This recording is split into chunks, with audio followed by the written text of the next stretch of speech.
So hello everyone. ठीक है।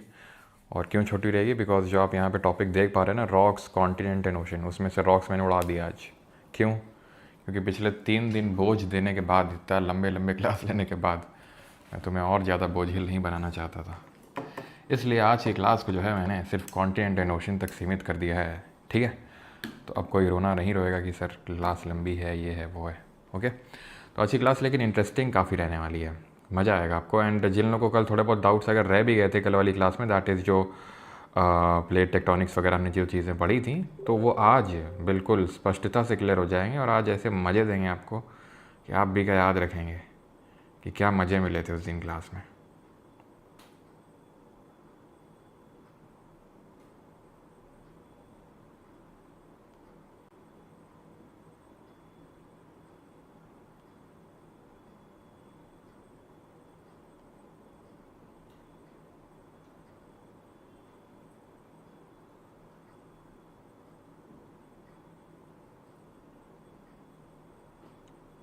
चलो, तो स्टार्ट किया जाए फिर।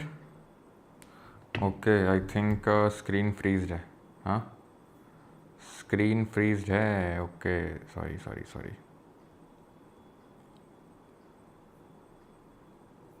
चलो, अभी स्क्रीन जो है मेल्ट कर गई। बताओ जल्दी से।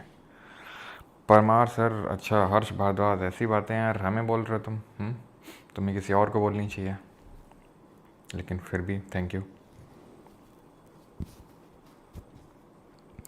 हैप्पी एनिवर्सरी बेटा, सेम टू यू। और जो लोग हैप्पी बर्थडे बोल रहे हैं, अगेन सेम टू यू बेटा। ओके, तो स्टार्ट करते हैं। तो जैसे मैंने आपको बताया, भले यहाँ पे लिखा हुआ है रॉक्स, कॉन्टेंट, ओशन, लेकिन करने वाले हैं कॉन्टेंट एंड ओशन। ठीक है। एंड मज़ा आ जाएगा आपको। कैसे मज़ा आएगा बताते हैं तुम्हें। देखो, तुम ये जो आज देख पा रहे हो कि ये इतना तो सबका पता ही होगा। ठीक है, इतना तो मानते हैं कि तुम स्कूल में जो है एकदम बकैती की है। तुम स्कूल में तुम्हारा पढ़ने लिखने में बिल्कुल ध्यान नहीं था। जब टीचर पढ़ाता था, जब ज्योग्राफी का लेक्चर होता था, तो तुम्हारा लंच के बाद वाला टाइम वो होता था, पीरियड होता था, और तुम्हें भयंकर नींद आती थी।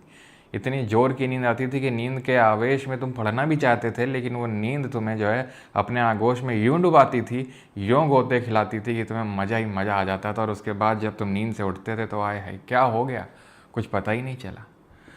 तो कोई नहीं बेटा, लेकिन इतना तो पता चला होगा कि ये जो है डिफरेंट कॉन्टिनेंट। क्या कहता था अमेरिका, क्या हो तुम? और आज हम क्या कहते हैं? तो North America, south America, Europe, Africa, Asia, Australia, सबने नाम सुना होगा। इतना पता होगा कि ये जो ये मैप तो देखा ही होगा ना यार। ठीक है। लेकिन मैं क्या कहूँ, अगर कि ये मैप इस तरीके से पहले नहीं था, ये मैं नहीं कह रहा हूँ, ऐसा सबसे पहले कहना था कि भाई अब्राहम ऑर्तेलियस जी का, अब्राहम ऑर्तेलियस जी का कुछ यूँ कहना था। ठीक है। अब ये थोड़ा सा टाइम लगाएगा, इतना मेरे पास टाइम है नहीं, लेकिन फिर भी देखो मैं आपको बताता हूँ तब तक। अब्राहम ऑर्तेलियस जी ने कहा कि देखो भाई, जो भी आप ये प्रेजेंट मैप देखते हो, ये शुरू से नहीं था। ये जो डिफरेंट आपको कॉन्टिनेंट देखने को मिल रहे हैं, दैट इज़ जो अभी मैंने आपको मैप पे दिखाया, north America, south America, Australia, Asia, Europe, ये अंटार्कटिका, सब आपस में जुड़े हुए थे। क्या बात कर रहे हो? हाँ, ऐसा इनका कहना था। देखो अभी एक चित्र बनेगा एकदम। ठीक है। ऐसा लग रहा है कुछ आंधी चल रही है, पत्ते वत्ते उड़ रहे हैं ना। और अभी देखना पत्ते वत्ते जुड़ के, अबे जल्दी करो भाई, कल सुबह पनवेल भी निकलना है। हाँ, तो देखो बनना शुरू हुआ। ये बन ना पाएगा, रहने दो भाई, तुमसे ना हो पाएगा। ठीक है। तो ये कहना था कि भाई ये सारे जो हैं एक साथ जुड़े हुए थे, ये सारे एक साथ जुड़े हुए थे, ये कहना है। डिफरेंट ये जो आपको देखने को मिल रहा है, आर्केनेरा, यॉर्केनेरा, ये सब हम बाद में डिस्कस करेंगे। तो इनका कहना था ये सब आपस में जुड़े हुए थे, कार्टोग्राफर थे, 1596 में उन्होंने कहा था। फिर अल्फ्रेड वेगनर आए हमारे 1912 में, 1912 में अल्फ्रेड वेगनर आए। जर्मन ये साइंटिस्ट थे, एक तरह के मतलब थे। तो इन्होंने एक थ्योरी दी जिसको हम बोलते हैं कॉन्टिनेंटल ड्रिफ्ट थ्योरी, यानी महाद्वीपीय विस्थापन सिद्धांत, जिनके अनुसार ये जो हमारे कॉन्टिनेंट हैं ये विस्थापन किए हैं, ये ड्रिफ्ट किए हैं, तब अपनी ओरिजिनल पोजीशन पे आए हैं, ड्रिफ्ट किए हैं। इनका भी यही कहना था। जो अब्राहम ऑर्तेलियस ने सबसे पहली बार ये प्रेडिक्शन जताई थी कि ये हो सकता है कि ये सारे जो कॉन्टिनेंट हैं वो एक साथ रहे हों। ठीक है। लेकिन उस चीज़ को प्रूफ के साथ साबित नहीं कर पाए थे अब्राहम ऑर्तेलियस, बस इन्होंने एक प्रेडिक्शन दी थी। अब आए हमारे अल्फ्रेड वेगनर, जिन्होंने 1912 में बताया कि ये कॉन्टिनेंट जो है ये ड्रिफ्ट किए होंगे अपनी ओरिजिनल पोजीशन से। पहले जो है ये एक कॉन्टिन्यूस लैंड मास रहे होंगे, दिन धीरे धीरे धीरे, देखो ये अपना इंडिया है ये। ठीक है। क्या कहता था अमेरिका? और अब देखो हम क्या कहते हैं, हम देखो वहाँ पे लगने जा रहे हैं। तो इस तरीके से ये ड्रिफ्ट हुआ होगा, ऐसा कहना था अल्फ्रेड वेगनर जी का। तो अल्फ्रेड वेगनर जी का ये मानना था कि पूरा जो लैंडमास है, जो पूरा भूभाग है, that was a greater continent called as, या फिर mega continent called as Pangaea. यानी कि ये जो पूरा भूभाग है ये एक साथ था, जिसको पैंजिया इन्होंने बोला। पैंजिया मतलब लैंड मास को पैंजिया बोलते हैं जर्मन लैंग्वेज, क्योंकि जर्मन थे तो भाई हिंदी में तो हम नाम रखेंगे नहीं, भूभाग जर्मनी में रखेंगे। तो पैंजिया हो गया, और ये जो पानी है ये पैंथालासा हो गया। ठीक है, क्या हो गया, पैंथालासा कहलाया ये। और फिर ये ड्रिफ्ट स्टार्ट हुआ। ये बात है बहुत पहले की तो नहीं, बस थोड़े से सालों की पहले की बात है, 225 मिलियन साल। 1 मिलियन में कितना होता है जल्दी बताओ, 1 मिलियन में कितना होता है? तो 1 मिलियन में होता है 10 लाख। तो अब समझ लो कि कितने साल पुराने की बात है ना, कितने साल पुराने की बात है। क्योंकि अगर जैसे अब्राहम ऑर्टिलिस ने बोला होगा, अब्राहम ऑर्टिलिस 1596 में, कि जो है कॉन्टिनेंट जो है, इधर ये छोटू इधर आओ, ये जो कॉन्टिनेंट है कभी एक साथ रहे होंगे। एंड छोटू भी लाइक पागल पागल हो गया, हमें तो ना दिख रहा है मूव करते हुए, हमें तो हो गया बेटा 50-60 साल इस जीवन में पृथ्वी में आए हुए। 50 साल तो मतलब 30-40 साल तो हो ही गए इस पृथ्वी पे आए हुए, हमें तो ना दिखा कि कोई मूव किया।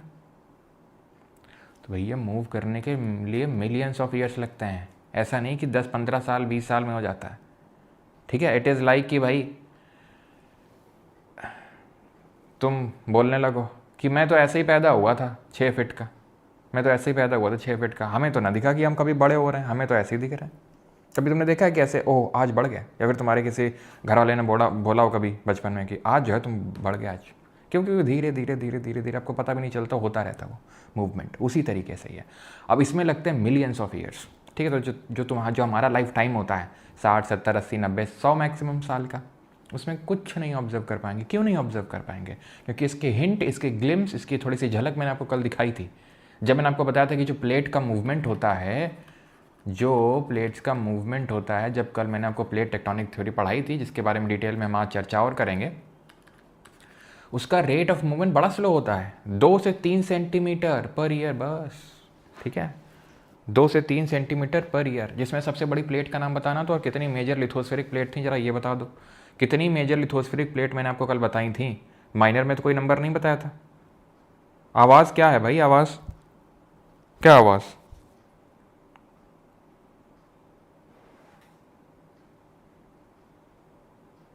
आवाज़ में क्या इश्यू है भाई? आवाज़ बढ़ाओ, अपनी साइड से आप बढ़ाओ ना आवाज़, मेरे साइड से तो प्रॉपर है।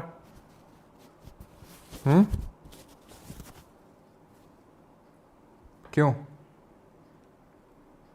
चलो ठीक है, तो इतनी चीज़ क्लियर।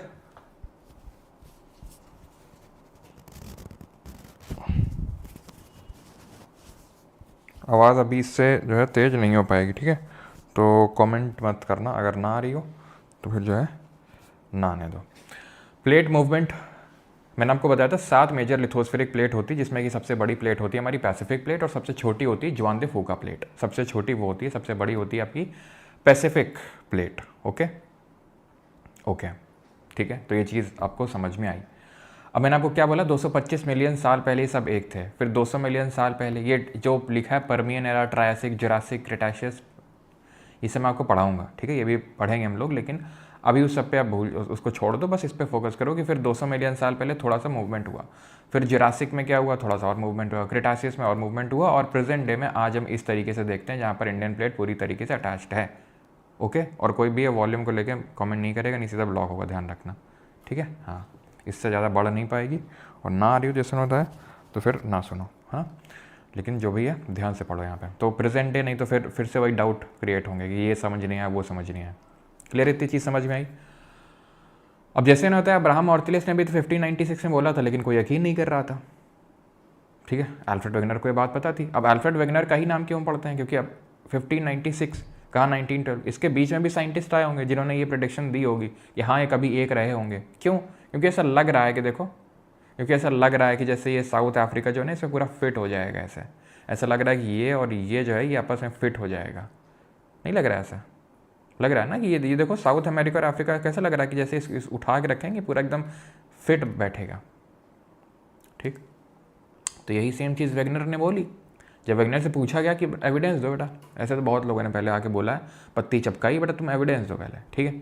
क्योंकि कोई भी कुछ काम अच्छा करने जाएगा तो लोग तो होंगे ही बन राकस टाइप के कि भाई कुछ ना कुछ तो टांग अड़ाएंगे उसमें, सबूत क्या है ना। सर्जिकल स्ट्राइक का सबूत तो मांगते ही हैं कुछ लोग, तो सर्जिकल स्ट्राइक के सबूत दिए अभी किसने, अल्फ्रेड वेगनर ने। पहले तो बोला जिग्सॉ फिट, लोगों ने बोला बहुत सुन चुके हैं, और कुछ बताओ।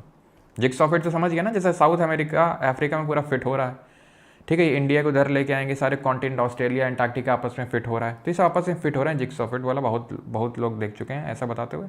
और कुछ बताओ।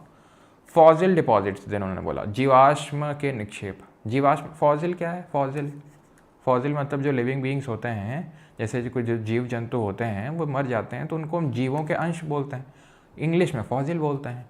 तो ये बात आई कि जो जीव के अंश यहाँ मिल रहे हैं वही जीव के अंश यहाँ मिल रहे हैं। जो मान लो कि कंगारू के अंश यहाँ मिल रहे हैं वही कंगारू यहाँ मिल रहा है, एंटार्क्टिका मिल रहा है। एंटार्क्टिका में तो आज के समय अगर देखें तो एंटार्क्टिका में आज के समय तो ये रहा, पूरी बर्फ़ जमी हुई, एक इंसान ना रहता वहाँ पे, इतनी ज़्यादा बर्फ़ जमी हुई है, एकदम एक्सट्रीम क्लाइमेटिक कंडीशन है। तो कंगारू कैसे पहुँच गया, कंगारू के अंश कैसे पहुँच गए, या फिर जो डिफरेंट एनिमल्स उनके अंश कैसे पहुँच गए। तो मतलब है भाई कि यहाँ पर अगर जीवों के अंश हैं तो इसका मतलब है कि ये प्रेजेंट डे में जहाँ पे हैं वहाँ पे नहीं होंगे, कहीं और होंगे। तो ये आप देख सकते हैं कहाँ पे थे, जहाँ पर लिविंग कंडीशन थी इक्वेटर वगैरह के आसपास में, ठीक है। जो जीवों के अंश यहाँ मिल रहे हैं वही यहाँ पे। अब देखो भाई, साउथ अमेरिका में जो मिल रहा है वही अफ्रीका में मिल रहा है, तो क्या वो जो जीव है, मान लो कि कोई जीव है, कोई जानवर है, क्या वो उछल के अटलांटिक ओशन पार करके गया क्या अफ्रीका में? तुम खुद सोचो, या उड़ के गया वहाँ पे? और वैसे बात है कि कभी ना कभी एक रहे होंगे। लोगों ने बोला अच्छा हमको समझा रही है, और बताओ। प्लेसर डिपॉजिट, प्लेसर, अब वो रुक जाओ, प्लेसर पहले ये देखो। Rock of same age across the oceans, rock की एज निकाली तो पता चला कि सेम अक्रॉस द ओशंस, मतलब जो रॉक की एज यहाँ मिल रही वही रॉक यहाँ पे मिल रहा है, जो रॉक यहाँ, ठीक है, आप समझ रहे हो। तो रॉक भी सेम एज की मिली। अब रॉक की एज वगैरह कैसे निकालते हैं, तो एक रेडियो एक्टिव डेटिंग करके प्रक्रिया होती है, रेडियो धर्मी डेटिंग उसको बोलते हैं हिंदी में। तो उससे क्या होता है कि जो रॉक होती है उसकी एज निकल आती है, जो रॉक होती है कोई भी चट्टान हो उसकी एज, उसकी उम्र आसानी से निकल आती है रेडियो एक्टिव डेटिंग के हिसाब से। अभी रेडियो एक्टिव डेटिंग के बारे में थोड़ा सा मैं आपको बताऊंगा अभी, ठीक है। तो अगर आपको समझना है तो रुक जाइएगा अभी। फिर बोटानिकल एविडेंस, वही बोटानिकल एविडेंस है कि जो जीव जंतु हमें यहाँ पे मिल रहे हैं, ठीक है, वही यहाँ पे मिल रहे हैं। तो ऐसा क्यों है, जैसे जो जीव जंतु यहाँ मिल रहा है वो यहाँ पे भी मिल रहा है, तो ऐसा कैसे हो सकता है? क्योंकि आज अगर हम देखेंगे तो इतना ये दूर है, तो ये कैसे हो सकता है कि जो यहाँ पे वो यहाँ पे आपको देखने को मिल रहा है? तो मतलब है कि कभी ना कभी ये आपस में जुड़े होंगे। फिर साथ ही साथ प्लेसर डिपॉजिट। अब ये प्लेसर क्या होता है, तो प्लेसर मतलब गोल्ड के डिपॉजिट्स, गोल्ड के डिपॉजिट, ठीक है, प्लेसर जो निक्षेप हैं। अब होता क्या है ना कि जैसे फॉर एग्जांपल गोल्ड यहाँ से मिला, तो गोल्ड ऐसे नहीं कि गोल्ड कैसे होता है, गोल्ड वेन्स में एग्जिस्ट करता है। तो गोल्ड की ऐसी नसें होती हैं, गोल्ड की ऐसी वेन्स होती हैं, ठीक है। और जब ये क्या करती हैं, धीरे धीरे जैसे मान लो कि पानी आ रहा है, पानी के थ्रू या फिर इस तरीके से ये हल्के से धीरे धीरे जो कण हैं ये आके डिपॉजिट हो जाते हैं, और यहाँ से हमें क्या मिल जाता है, यहाँ से हमें मिल जाता है गोल्ड, यहाँ से मिल जाता है हमें सोना। ऐसे ही अफ्रीका में एक देश है जिसका नाम है घाना, अफ्रीका में एक देश है जिसका नाम है घाना, और ये घाना में हमें मिलता है सोना। लेकिन जब वेंस ढूंढते हैं तो वेंस कहीं ना मिलती हैं, इसकी वेंस मिलती हैं यहाँ पे। लो, इसके मतलब साफ है कि ये कभी एक रहे होंगे, तभी तो सोना तो है लेकिन सोने का स्रोत नहीं है यहाँ पे, उसकी वेंस नहीं है यहाँ पे, उसकी नसें नहीं है यहाँ पे, नसें तो मिसिंग है। तो नसें कहाँ हैं? नसें तो साउथ अमेरिका में पड़ी हुई है, ठीक है, नसें तो साउथ अमेरिका में। कार्बन डेटिंग भी होती है, हाँ बेटा उसी के प्रकार है सब, ठीक है, अभी बताएंगे उसको, रुक जाओगे, ठीक है। तो साउथ अमेरिका में उसकी वेंस मिल रही हैं, तो फिर जो है लोग फिर सीरियसली लेना शुरू किया अल्फ्रेड वेगनर से। लेकिन तो लोग ठहरे। लेकिन रुक जाओ, एक चीज़ और अभी बताते हैं। एविडेंस फ्रॉम ग्लेशिएशन, ग्लेशिएशन से जो एविडेंस मिले उनको बोलते हैं टिलाइट डिपॉजिट। अगर तुम्हें कभी पूछ ले, ठीक है, मान लो कि एसएससी चेयरमैन है और पूछे घूमती गैल चले, बताओ जल्दी से टिलाइट डिपॉजिट क्या होता है? तो टिलाइट डिपॉजिट क्या होता है? टिलाइट डिपॉजिट का मतलब होता है, जैसे फॉर एग्जाम्पल आज टिलाइट का मतलब है जैसे ग्लेशियर जो है ना वो आ रहे हैं और वो डिपॉजिट कर रहे हैं, जैसे ये है टिलाइट डिपॉजिट। अब हो सकता है तुम्हें फील ना हो, फील देते तुमको, जैसे कि फॉर एग्जांपल नदियाँ आती हैं, जैसे कि जब हम आगे अभी इंडिया पढ़ेंगे, इंडियन ज्योग्राफी, तो इंडियन ज्योग्राफी में पढ़ेंगे कि भाई यहाँ से नदियाँ आएंगी, हमारी हिमालयन रिवर्स, यहाँ पे नदन प्लेन्स क्रिएट होते हैं, यहाँ पे मिट्टी डिपॉजिट होती है। अरे कहीं से भी नदी आएगी तो मिट्टी डिपॉजिट होती कि नहीं होती, बताओ, ये तो पता है, ये तो मानोगे ना बात कि भाई अगर नदी आ रही तो मिट्टी। ऐसे ही जब ग्लेशियर आएगा, जब आज से बहुत साल पहले जब आइस एज चल रही थी, जब पूरी बर्फ़ ही बर्फ़ थी, चारों तरफ बर्फ़ ही बर्फ़ है, तो उस समय बर्फ़ का ये रहता था, उस समय ग्लेशियर चला करते थे, जब ग्लेशियर चला करते थे तो उनके डिपॉजिट हुआ करते थे, तो उनके जो डिपॉजिट हैं उनको टिलाइट डिपॉजिट बोलते हैं। और ध्यान रखना, इंडिया में जो टिलाइट डिपॉजिट मिलते हैं उसके काउंटर पार्ट हमें बाकी के 6 कॉन्टिनेंट में मिलते हैं, Africa, south America, Antarctica, Australia, Madagascar, total 6 including India. क्या मैंने बोला? मैंने ये बोला तुमको कि बेटा पैंजिया लैंडमास था, ठीक है, पैंथालासा पानी था, फिर पैंजिया एक दिन टूटा 200 मिलियन साल पहले, हम यहीं बैठे थे, ठीक है, देख रहे थे सब कुछ, वो तो अल्फ्रेड वेगनर ने क्रेडिट ले लिया, वो बात अलग है, लेकिन हम यहीं बैठे हुए थे, हमने देखा फिर 200 मिलियन साल पहले कि लॉरेशिया और गोंडवाना लैंड में टूटा। समझ रहे हो? पैंजिया है, पैंजिया का एक भाग जो ऊपरी वाला है उसको लॉरेशिया और नीचे वाला गोंडवाना लैंड, अब ये अपना इंडिया है, तो India was a part of Gondwana land. तो गोंडवाना लैंड के जो टिलाइट डिपॉजिट हैं वो इंडिया को इंक्लूड करके 6 अदर कॉन्टिनेंट में है। कहाँ? Africa, south America, Antarctica, Australia और मेडागास्कर। से मेडागास्कर तो कोई कॉन्टिनेंट नहीं, अरे बेटा आज वो कॉन्टिनेंट नहीं है, ठीक है, लेकिन हाँ उसको हम अलग से कॉन्टिनेंट यहाँ पर बोल रहे हैं कि भाई यहाँ पे भी हमें वही टिलाइट डिपॉजिट, वही टिलाइट के डिपॉजिट देखने को मिल रहे हैं जो इंडिया में हमें देखने को मिले, ठीक है, 6। तो ये 6 नंबर याद रखना, क्या 6 जगह डिपॉजिट मिले, ये डायरेक्ट पूछेगा क्वेश्चन, 6 याद रखना, 1 2 3 4 5 और 6 मेडागास्कर। ओके, याद हो गया।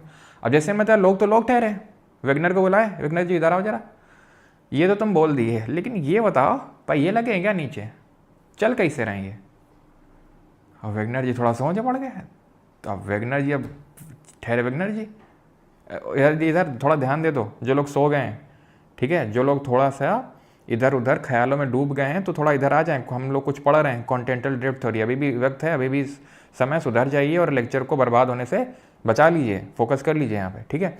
तो फिर इन्होंने रीज़न दिया है, वेगनर जी ने क्या रीज़न दिया, रीज़न इन्होंने दिया 2 कि तुम लोगों को पता है वो टाइड वाइड आती हैं, तो लोगों ने बोला हाँ हाँ आती तो है, तो बोला क्यों आती, बता दो क्यों आती है, तुम बताओ, तुम जल्दी से कमेंट बताओ क्यों आती है टाइड, जल्दी से, 5 तक गिनूंगा, मुझे आंसर चाहिए, 5 4 3 2 1। तो हमें पता है ग्रेविटेशन पुल की वजह से आती हैं, क्योंकि जो चंद्रमा है, जैसे ये अर्थ है, ये चंद्रमा है मून, तो ये क्या लगाता है, ग्रेविटेशन पुल लगाता है अपनी तरफ, गुरुत्वाकर्षण बल लगाता है, जिसके वजह से पानी खिंच जाता है। और जब पानी खिंच जाता है तो वेगनर जी ने बोला कॉन्टिनेंट भी खिंच जाते हैं, ठीक है, लोगों को थोड़ा सा रॉन्ग नंबर लगाइए। फिर उन्होंने बोला देखो पोलर फ्लिंग फोर्स भी होता है, पोलर ध्रुवीय पलायन बल, ये जो अर्थ रोटेशन कर रही है इसकी वजह से जो ध्रुव हैं, that is poles, north pole and south pole, पता है ना, नॉर्थ पोल है ये साउथ पोल है, पहली क्लास आज से 200 मिलियन साल पहले हुई थी, याद है? हाँ, तो ये जो है ऊपर की ओर और नीचे की ओर ऐसा खींच रहे हैं, तो इसी ऐसे कॉन्टिनेंट जो है ऊपर की ओर और नीचे की ओर जा रहे हैं, और आज भी जा रहे हैं, आज भी मूवमेंट हो रहा है इनमें, बिल्कुल हो रहा है, ये बात तो सही है। रेट ऑफ मूवमेंट इतना स्लो है कि आप अपने लाइफ टाइम में नोटिस कर नहीं पाएंगे, आपको जो है पुनर्जन्म लेना पड़ेगा कुछ बहुत मिलियन साल पहले बाद में, और आपको अभी की याददाश्त कंट्रोल करके रखनी पड़ेगी, तब जाके आप समझ पाएंगे इस कॉन्सेप्ट को, ठीक है, अगर आपको एक्चुअल उसे समझना है तो ऊपर और नीचे की ओर इसे ड्रिफ्ट कर रहे हैं। लोगों ने बोला नहीं, वेगनर जी ये तो रॉन्ग नंबर है, देखो अभी तक आपने जो बोला वो बात बिल्कुल सही है, लेकिन ये जो है रॉन्ग नंबर, और इसी वजह से इनको नेगेट कर दिया गया कि भाई अगर टाइड खींची चली, टाइड ठीक है, पानी चल तो ठीक था, आप कंटेंट को खींचे दे रहे हैं, किसी दिन आप बोलेंगे अर्थ रोटेट करना बंद कर दी, अर्थ रेवोल्यूशन नहीं कर पा रही, क्यों? क्योंकि उसको मून खींचे ले रहा है। तो ये सब देखो फर्जी की बातें हैं वेगनर जी, इज्जत करते हैं आपकी, ठीक है आपने थ्योरी दी है, लेकिन हम तो ठहरे लोग, और हम तो जो है 4 लोग हैं, और 4 लोग जो है हमेशा मिलकर कमियाँ निकालते हैं, ठीक है।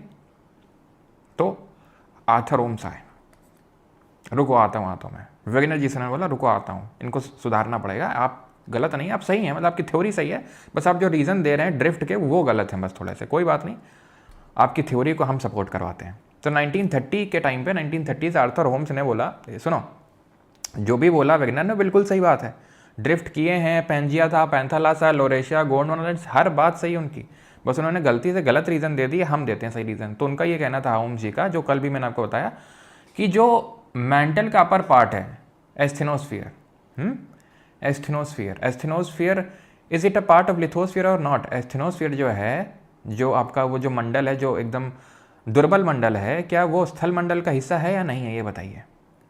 तो continental drift occurs due to the movement of tectonic plates which is driven by convection cells in the earth mantle. चाय की केटली ले लो, चाय पी लो, सर्दी आ रही है, तो सर्दी आ रही, तुम क्या करोगे, बाल्टी लोगे, बाल्टी में पानी डालोगे। कितने लोगों ने काम करना अभी शुरू कर दिया, और कर दिया है ना, तो बेटा तुम्हारे लिए नरक में आकर अलग से जगह है बेटा, ध्यान रखना। लोगे रॉड, वो वाली एकदम जलेबी वाली रॉड, ठीक, और लगाओगे प्लग में एकदम, ठीक, लगा दिया। कितने बजे लगाया? लगाया तुमने 9 बजे। अब क्लास है 9:30 बजे, तुमको पता है यार कि यार सर की क्लास है, जी की क्लास है 9:30 बजे। अब जो है मुझे इतने में नहाना भी है, नाश्ता भी करना है, सब कुछ करना है। तो तुमने जो है 10 मिनट इसको लगा के छोड़ा, जल्दी जल्दी निकाला, तुमने निकाला, देखा पानी हाथ डाल गर्म हो गया, ओह गर्म हो गया, चलो ये नहाते हैं। 1 मग्गा डाला, आया है आनंद आ गया। 2 मग्गा आया, आनंद आ गया, साबुन आबुन लगाए, और जैसे साबुन लगा के फिर जब तुमने पानी डाला, आए है एकदम ठंडा ठंडा पानी नीचे से निकला। सरप्राइज हो गया तुम। क्यों हुआ ऐसा? जो है तुम्हारा दिमाग खराब अभी कि भाई मेरे साथ हुआ है धोखा। लेकिन धोखा नहीं हुआ है, ये सब लेना देना है कन्वेक्शन करंट का। कन्वेक्शन करंट किसी भी चीज़ में होता है, जैसे जिस भी चीज़, जो भी चीज़ गर्म होती है तो वो हमेशा राइज करती है, वो ऊपर की तरफ उठती है। तो जैसे गर्म हुआ, जैसे तुम पानी गर्म करते हो यहाँ पे, तो पानी तो गर्म हुआ, ठीक है, पानी गर्म हुआ, नीचे का पानी गर्म हुआ, ऐसा नहीं, तुम्हारे से धोखा नहीं। अब जैसे ऊपर का ठंडा होता है तो तुम्हारे से धोखा ना होता, तुम्हें पता होता कि हाँ ठंडा है अभी और गर्म होने का वक्त देते हैं इसको, लेकिन ऊपर गर्म हो गया तो धोखा हो गया। एक्चुअली में पानी पहले नीचे का ही मान लेते, जैसे नीचे है रॉड, तुमने नीचे डाल रखी है तो नीचे ही गर्म हुआ, लेकिन नीचे जो गर्म पानी होता है, कोई भी चीज़, चाहे गर्म पानी हो, चाहे गर्म हवा हो, चाहे गर्म कुछ भी हो, वो ऊपर उठता है, ठीक है, वो ऊपर उठेगा, और जो ठंडा है वो नीचे जाएगा हमेशा। Warm will rise, cold will sink, okay, warm will rise, cold will sink, warm will rise, cold will sink. और ये जो इस तरीके का जो पैटर्न बनता है, इसको बोलते हैं कन्वेक्शन करंट, ठीक है, इसको क्या बोलते हैं? Convection current. हिंदी में क्या बोलेंगे इसको? हिंदी में इसको बोलेंगे कि जो है, क्या हिंदी में बोलेंगे इसको? संवहन कोशिका, ठीक है। और ये कहाँ पे होता है? ये तो पानी में मैंने आपको दिखाया, ठीक है। ऐसे ही जो हमारा मेंटल का जो अपर पार्ट है, जिसको कि हम एस्थेनोस्फीयर बोलते हैं, जिसको कि हम दुर्बल मंडल बोलते हैं, वहाँ पे इस तरीके के जो कन्वेक्शन करंट हैं वो डेवलप होते हैं। वहाँ पे इस तरीके के जो कन्वेक्शन करंट हैं वो डेवलप होते हैं, जिसकी वजह से जो ऊपर की प्लेट्स हैं वो मूव होती हैं। ये आर्थर होम्स ने बोला।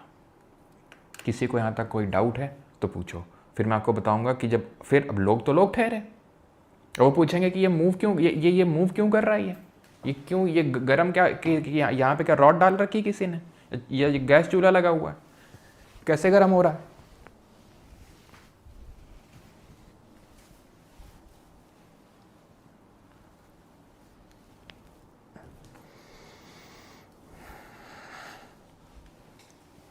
बट आपने तो सेल लिखा है वहाँ पे। अरे बेटा कन्वेक्शन सेल बोल लो चाहे कन्वेक्शन करंट बोल लो, ये बायो वाला सेल नहीं है, ये बायो वाली कोशिका नहीं है, ठीक है। कन्वेक्शन सेल बोल लो या कन्वेक्शन करंट वही सेम है, क्लियर है भाई। हिंदी में क्या बताएं, गर्म पानी को गर्म ही बोलेंगे, ठंडे को ठंडा ही बोलेंगे, क्या है? यहाँ पे संवहन लिखा है, संवहन, ये वही जो कन्वेक्शन मैंने बताया उसी को संवहन बोलते हैं।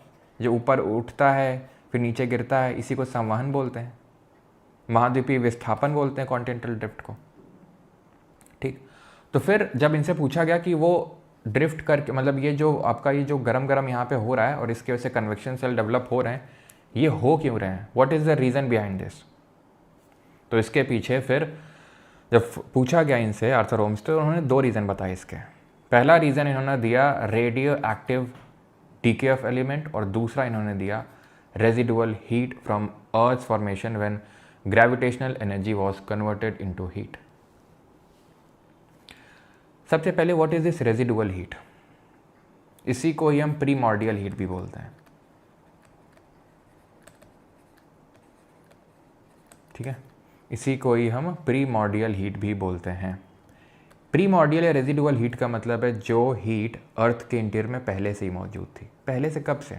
जब अर्थ बनी थी तब से। जब मेटियोराइट्स हैं वो टकराए होंगे, या जब अर्थ का पूरा एवोल्यूशन हुआ होगा, फॉर्मेशन हुआ होगा, तो जो अर्थ की एनर्जी है, जो उसके पास पहले से हीट है, वो हीट आधी, और आधी रेडियो एक्टिव डीके से बनने वाली जो हीट है उसकी वजह से क्या होता है, ये गरम गरम यहाँ बनता है और कन्वेक्शन करंट बनता है। रेडियो एक्टिव डीके क्या होता है?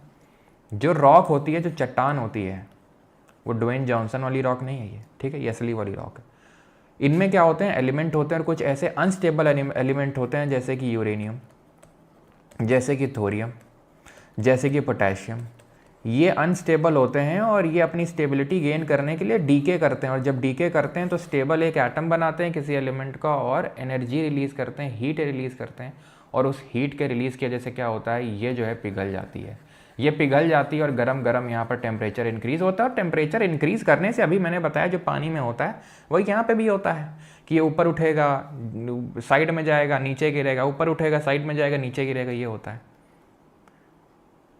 अब मुझे नहीं पता तुम्हारे मन में ये डाउट आ रहा है कि नहीं आ रहा है, और कल भी जब मैंने पढ़ाया था तब आया था कि नहीं आया था कि ऐसा इसमें क्या है कि यही पिघलेगा। और भैया चट्टान तो ये भी है, चट्टान तो ये भी है, चट्टान तो ये भी है, चट्टान तो ये भी है, चट्टान तो ये भी है, यही क्यों पिघल रहा है? हाँ, लेकिन मैं तुमसे बोलूँगा बेटा ये भी तो पिघला है, ये भी तो लिक्विड है। तो तुम्हारे दिमाग में जैसे फॉर एग्जांपल ये पिघला है, मैं तुम्हें पत्ती दे दूँ, एक पत्ती के किस तरीके से दूँ कि बेटा पता है ये क्यों पिघला है? क्योंकि इस पर ऊपर का प्रेशर पड़ रहा है, ठीक है, ऊपर का प्रेशर पड़ रहा है इस पर।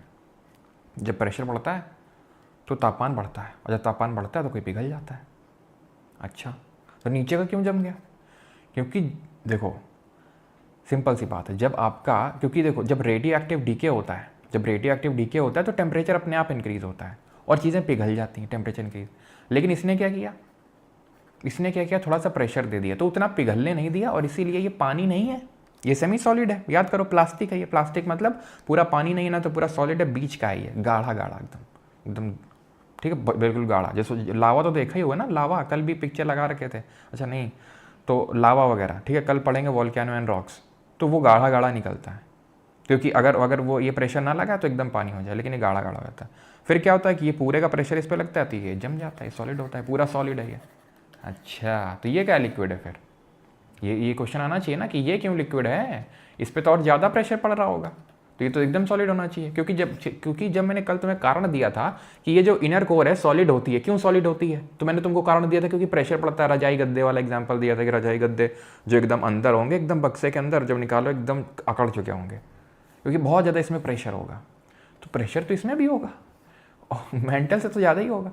तो कारण इसका ये है कि मटेरियल जिससे बने हुए हैं अलग अलग हैं। ये सिलिकेट मटेरियल से बने हुए हैं। याद करो, क्रस्ट सियाल मेंटल सीमा, क्रस्ट सियाल मेंटल सीमा, दोनों में सी है मतलब सिलिकेट है, मानी दोनों ही सिलिकेट मटेरियल के बने हुए हैं। लेकिन ये क्या है, ये नीफे हैं, नीफे मतलब यहाँ आयरन है, तो दोनों की जो प्रॉपर्टी होती है वो अलग अलग होती है। जैसे कि इनकी प्रॉपर्टी सिलिकेट की होती है, इनकी प्रेशर दोगे प्रेशर दोगे और प्रेशर दोगे और प्रेशर दोगे, जितना प्रेशर दोगे उतना सॉलिड हो जाएंगे। इनको क्या है कि प्रेशर देने पे सॉलिड तो होते हैं, लेकिन जब थोड़ा जैसे तुमने प्रेशर दिया तो ये पिघलने लगते हैं, ये पिघल जाते हैं। जैसे जो आयरन का एटम है वो पिघलना स्टार्ट कर देते हैं, क्योंकि रेडियो एक्टिव डीके की वजह से मैंने बताया टेम्परेचर इंक्रीज होता है और टेम्परेचर से ही चीज़ें पिघलती हैं। तो यहाँ पर भी हो रहा है रेडियो एक्टिव डीके, तो ये भी पिघले तो, लेकिन प्रेशर इतना है कि वो जमा दिया। यहाँ पर भी रेडियो एक्टिव डीके हुआ और यहाँ भी टेम्परेचर इंक्रीज़ हुआ, ठीक है, यहाँ पे भी टेम्परेचर इंक्रीज़ हुआ, और टेम्परेचर इंक्रीज़ होने की वजह से जितना प्रेशर है उस पर ये जमते नहीं हैं। लेकिन जब और प्रेशर पड़ा तो ये जम गया, तो ये जम गया यहाँ पे, इसीलिए अलग हो गया। सर समझे नहीं बेटा, वो आयरन एटम से तुम पूछोगे ऐसा वो क्यों बिहेव करता है, लेकिन वो ऐसे ही बिहेव करता है कि जब उस पर थोड़ा सा जब उस पर प्रेशर एक सर्टेन अमाउंट तक पड़ता है तो पिघलता है, ठीक है, ये सॉलिड है, पड़ा प्रेशर पिघल गया, लेकिन और ज़्यादा प्रेशर डालोगे तो अब वो सॉलिडिफाई हो जाएगा। वो इसकी प्रॉपर्टी होती है आयरन की। अब होती है तो होती है, ठीक है, उसमें हम तो कुछ नहीं कर सकते हो, तुम आयरन से पूछो कि वैसा क्यों है। लेकिन अब अगर तुम और थोड़ा दिमाग लगाओ, अपना थोड़ा सा दिमाग रन करो, तो ये भी तो कोई क्वेश्चन आना चाहिए कि ये बताओ सर, इस पर तो ना पड़ रहा किसी का प्रेशर, ये तो एकदम पानी पानी हो जाना चाहिए था, हो तो जाना चाहिए था, बात बिल्कुल तुम्हारी सही है। लेकिन बिल्कुल, और यहाँ पे क्या, तो क्या रेडियो एक्टिव डीके नहीं होता? नहीं, रेडियो एक्टिव डीके तो हर रॉक का होगा, हर चट्टान का होगा, हर जगह जो यूरेनियम या फिर जो थोरियम और पोटेशियम के एटम है वो रेडियो एक्टिव डीके करेंगे, स्टेबल एटम बनाएंगे, हीट रिलीज करेंगे, हीट रिलीज से टेम्परेचर इंक्रीज होगा और वो पिघलेगा। लेकिन यहाँ पे जो हीट रिलीज होती है, क्योंकि सबसे ऊपरी सरफेस है, वो हीट एस्केप कर जाती है, रह नहीं पाती है पिघलाने के लिए, तो ये रीज़न है, ठीक है। तो इसलिए एस्थेनोस्फीयर में ही क्यों ये कन्वेक्शन करंट डेवलप हो रहे हैं, अब तुमको समझ में आया क्यों वहीं पे रेडियो एक्टिव, क्योंकि रेडियो एक्टिव डीके की वजह से ये पिघला है और इसी वजह से अभी भी उसको हीट मिल रही है, उसकी वजह से मूव कर रहा है, उसकी वजह से डिफरेंट जो है प्लेट मूवमेंट हो रहा है। Who gave this plate tectonics theory, जल्दी टेल मी फास्ट। कल हम लोगों ने पढ़ा था प्लेट टेक्टोनिक्स थ्योरी के बारे में, जल्दी से। कुछ समझ नहीं आया बताइए। हाँ तो समझना भी नहीं है, ठीक है, क्योंकि ये थोड़ी सी ना ऊंचे लेवल की चीज़ थी, ये ऊंचे लेवल की बात थी, नहीं समझ में आया कोई दिक्कत नहीं। लेकिन अगर किसी के मन में, समझ उसी को आएगा जिसके मन में क्यूरियोसिटी जगी होगी, ठीक है। अगर तुम्हारे मन में क्यूरियोसिटी जगी कि ये यही क्यों है, तो तुम उसके बारे में सर्च करना शुरू करोगे और तुम्हें कोई बताएगा तो तुम्हें समझ में आएगा। जब तुम्हें क्यूरियोसिटी नहीं होगी किसी चीज़ की, अब जैसे तुम्हारा पढ़ाई में थोड़ा ज़्यादा मन लगता है, क्यों पता है, नहीं लगाओगे तो नौकरी नहीं लगेगी, नौकरी नहीं लगेगी तो अभी बस शादी का उम्र आने वाला है, कोई शादी वादी करेगा नहीं, तो ये थोड़ा सा डर है। अब स्कूल में चल जाएगा, अभी क्या ही दिक्कत है, खेलेंगे जाके शाम को, क्यूरियोसिटी नहीं है, कुछ आग नहीं लगी है पीछे से, अब थोड़ा सा आग लगी तो समझ में आ रहा है, तो वही है इसी तरीके से, ठीक है। तो अगर आपको क्यूरियोसिटी होगी, मैंने इसलिए इसको आंसर किया, इसलिए इन चीज़ों को बताया कि हो सकता है कल या किसी के मन में क्यूरियोसिटी जगी हो, और या फिर आज किसी के मन में डाउट आए ये बताने से कि यहीं क्यों टेम्परेचर इंक्रीज़ हो रहा है, ठीक है। वैसे ऐसा कुछ नहीं कि यूपीएससी का मेंस लिखने जाओगे तो मैं तो ये सब मैंने जो बताया तुम्हें लिखना पड़ेगा, लेकिन बस मैंने एज अ क्यूरियोसिटी अगर किसी के मन में डाउट क्रिएट हो तो इसलिए बस उस डाउट को सॉल्व करने के लिए मैंने आंसर किया था, ठीक। अब आते हैं प्लेट टेक्टोनिक्स थ्योरी पे, मैकेंजी और पार्कर ने दिया था ये, ठीक। ये पढ़ चुके हैं कल, और लेकिन हमने कल देखा था कि सिर्फ हमने बस पढ़ा तो था कि डाइवर्जेंट में दो प्लेट दूर जाती हैं नीचे, क्योंकि मैग्मा भरा हुआ है, क्योंकि उसी के ऊपर स्लाइड कर रही हैं और वो नीचे निकलता है और इस तरह से जम जाता है, तो कंस्ट्रक्टिव प्लेट बाउंड्री होती है, यानी कि नया क्रस्ट कंस्ट्रक्ट होता है, बनता है। कन्वर्जेंट में क्या होता है, दोनों पास आती हैं और एक सबडक्ट कर जाती है, सबडक्शन जोन बनता है, एक जो है धंस जाती है, इस तरीके से धंस जाएगी। अब जब धंस जाएगी तो पिघल जाएगी, तो यहाँ क्रस्ट ये डिस्ट्रॉय हो गया, तो ये डिस्ट्रक्टिव प्लेट बाउंड्री है। यहाँ पे दोनों स्लाइड कर रही हैं, तो ये क्या है, नीदर कंस्ट्रक्टिव नॉट डिस्ट्रक्टिव है, यानी कंजर्वेटिव है। ये कंजर्व, प्लेट वहीं का वहीं, क्रस्ट वहीं का वहीं कंजर्व्ड है, ना डिस्ट्रॉय हो रहा है ना कंस्ट्रक्ट हो रहा है, कंजर्वेटिव है ये। और पढ़े थे कि ये इतनी स्मूथ होती नहीं है, फॉल्ट लाइन होती है जिसके अलॉन्ग भूकंप आता है।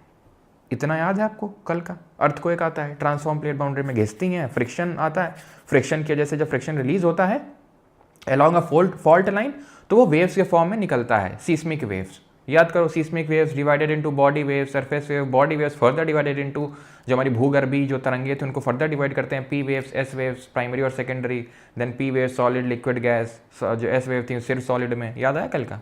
हाँ, तो रिवाइज करके थोड़ा सा बैठा करो, उससे थोड़ा सा अगली क्लास और इंटरेस्टिंग हो जाती है, ठीक है। तो ट्रांसफॉर्म प्लेट बाउंड्री में इस तरीके से आता है। एंड एक मैं क्वेश्चन देता हूँ, फिल करो, एक FIB, all natural earthquakes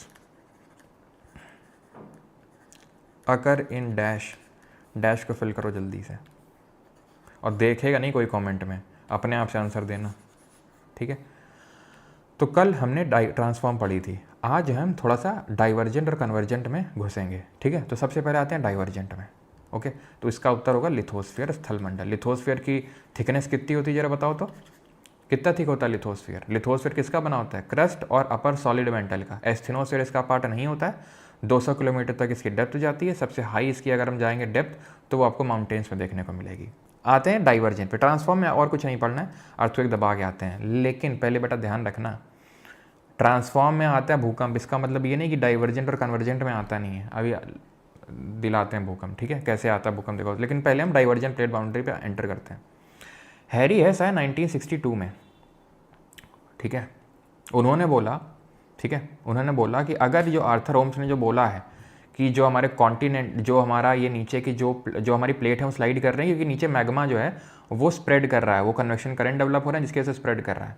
तो ऐसा समुद्र में भी हो रहा होगा अंदर ही अंदर कहीं पे। तो वो समुद्री उन्होंने सब कुछ शुरू किया, और वहाँ से उन्होंने ये पाया कि किस तरीके से समुद्र में इस तरीके की डाइवर्जेंट प्लेट बाउंड्री बन रही हैं, यानी कि जो प्लेटें हैं वो एक दूसरे के दूर जा रही हैं।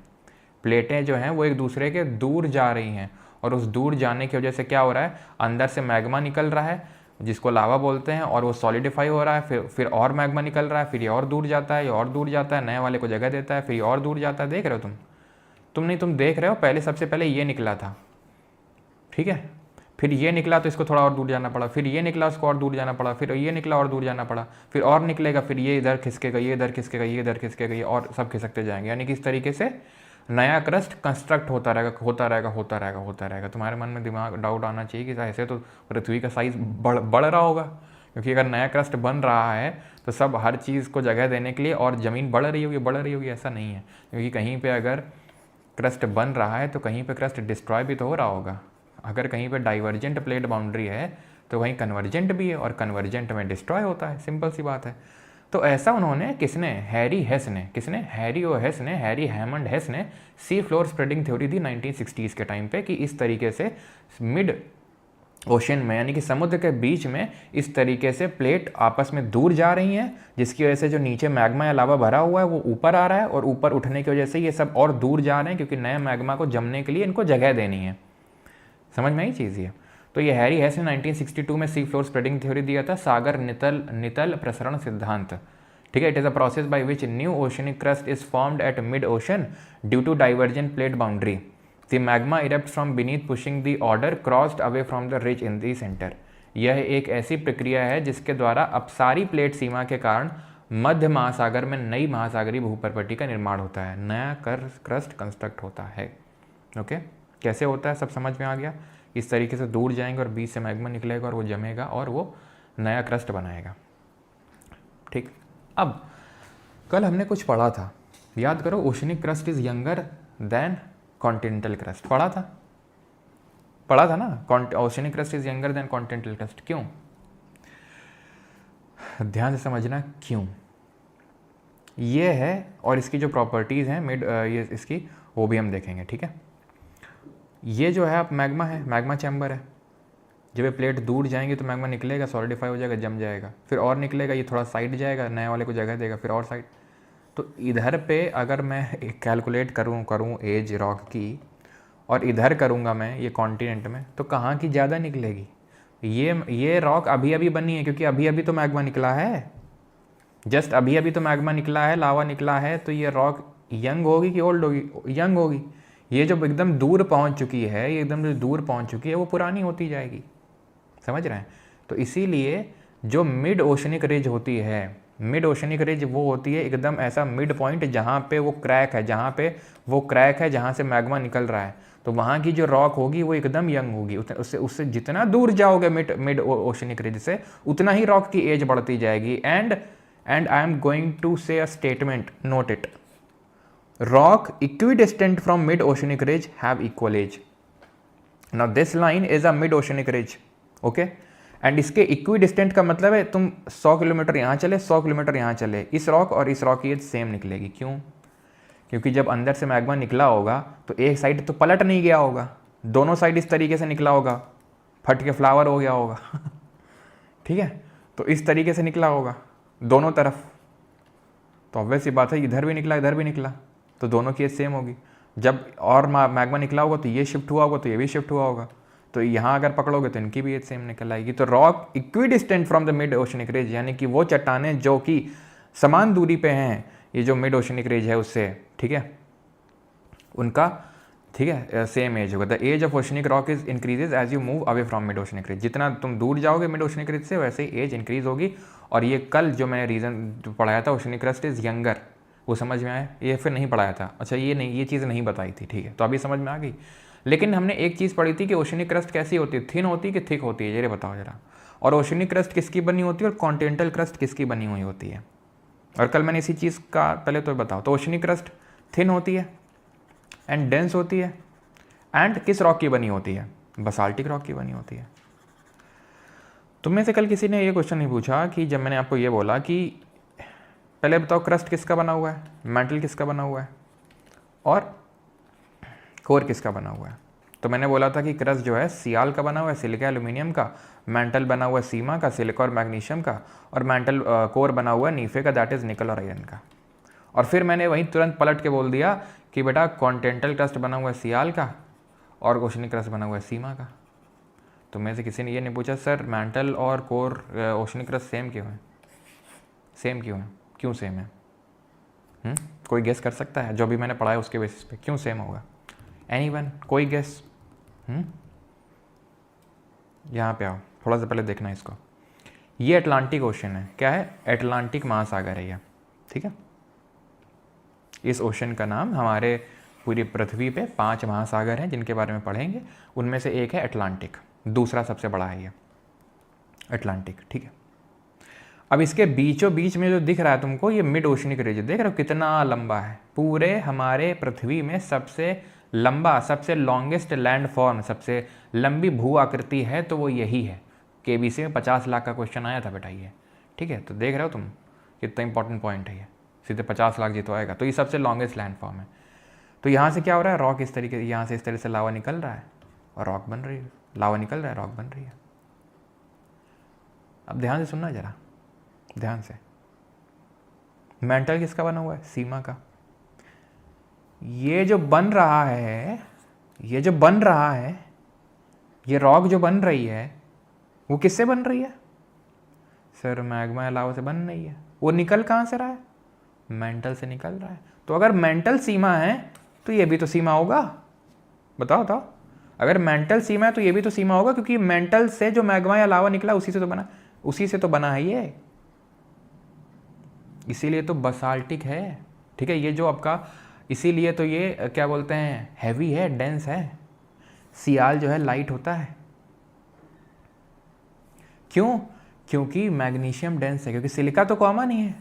अब तुमने देखा होगा, सुना होगा कि क्यों जो आपके हवाई जहाज वगैरह बनाए जाते हैं सब एल्यूमिनियम का यूज़ किया जाता है, क्योंकि एल्यूमिनियम एक लाइट मेटल होता है, एक हल्का मेटल होता है। इसीलिए समझ में आया कि क्यों कॉन्टिनेंटल क्रस्ट लाइट होती है, डेंस नहीं होती है। ये डेंस कौन होती है, ओशनिक क्रस्ट। तो अब समझ में आया कि ओशनिक क्रस्ट और मेंटल का कॉम्पोजिशन सेम क्यों है, क्यों दोनों सीमा है।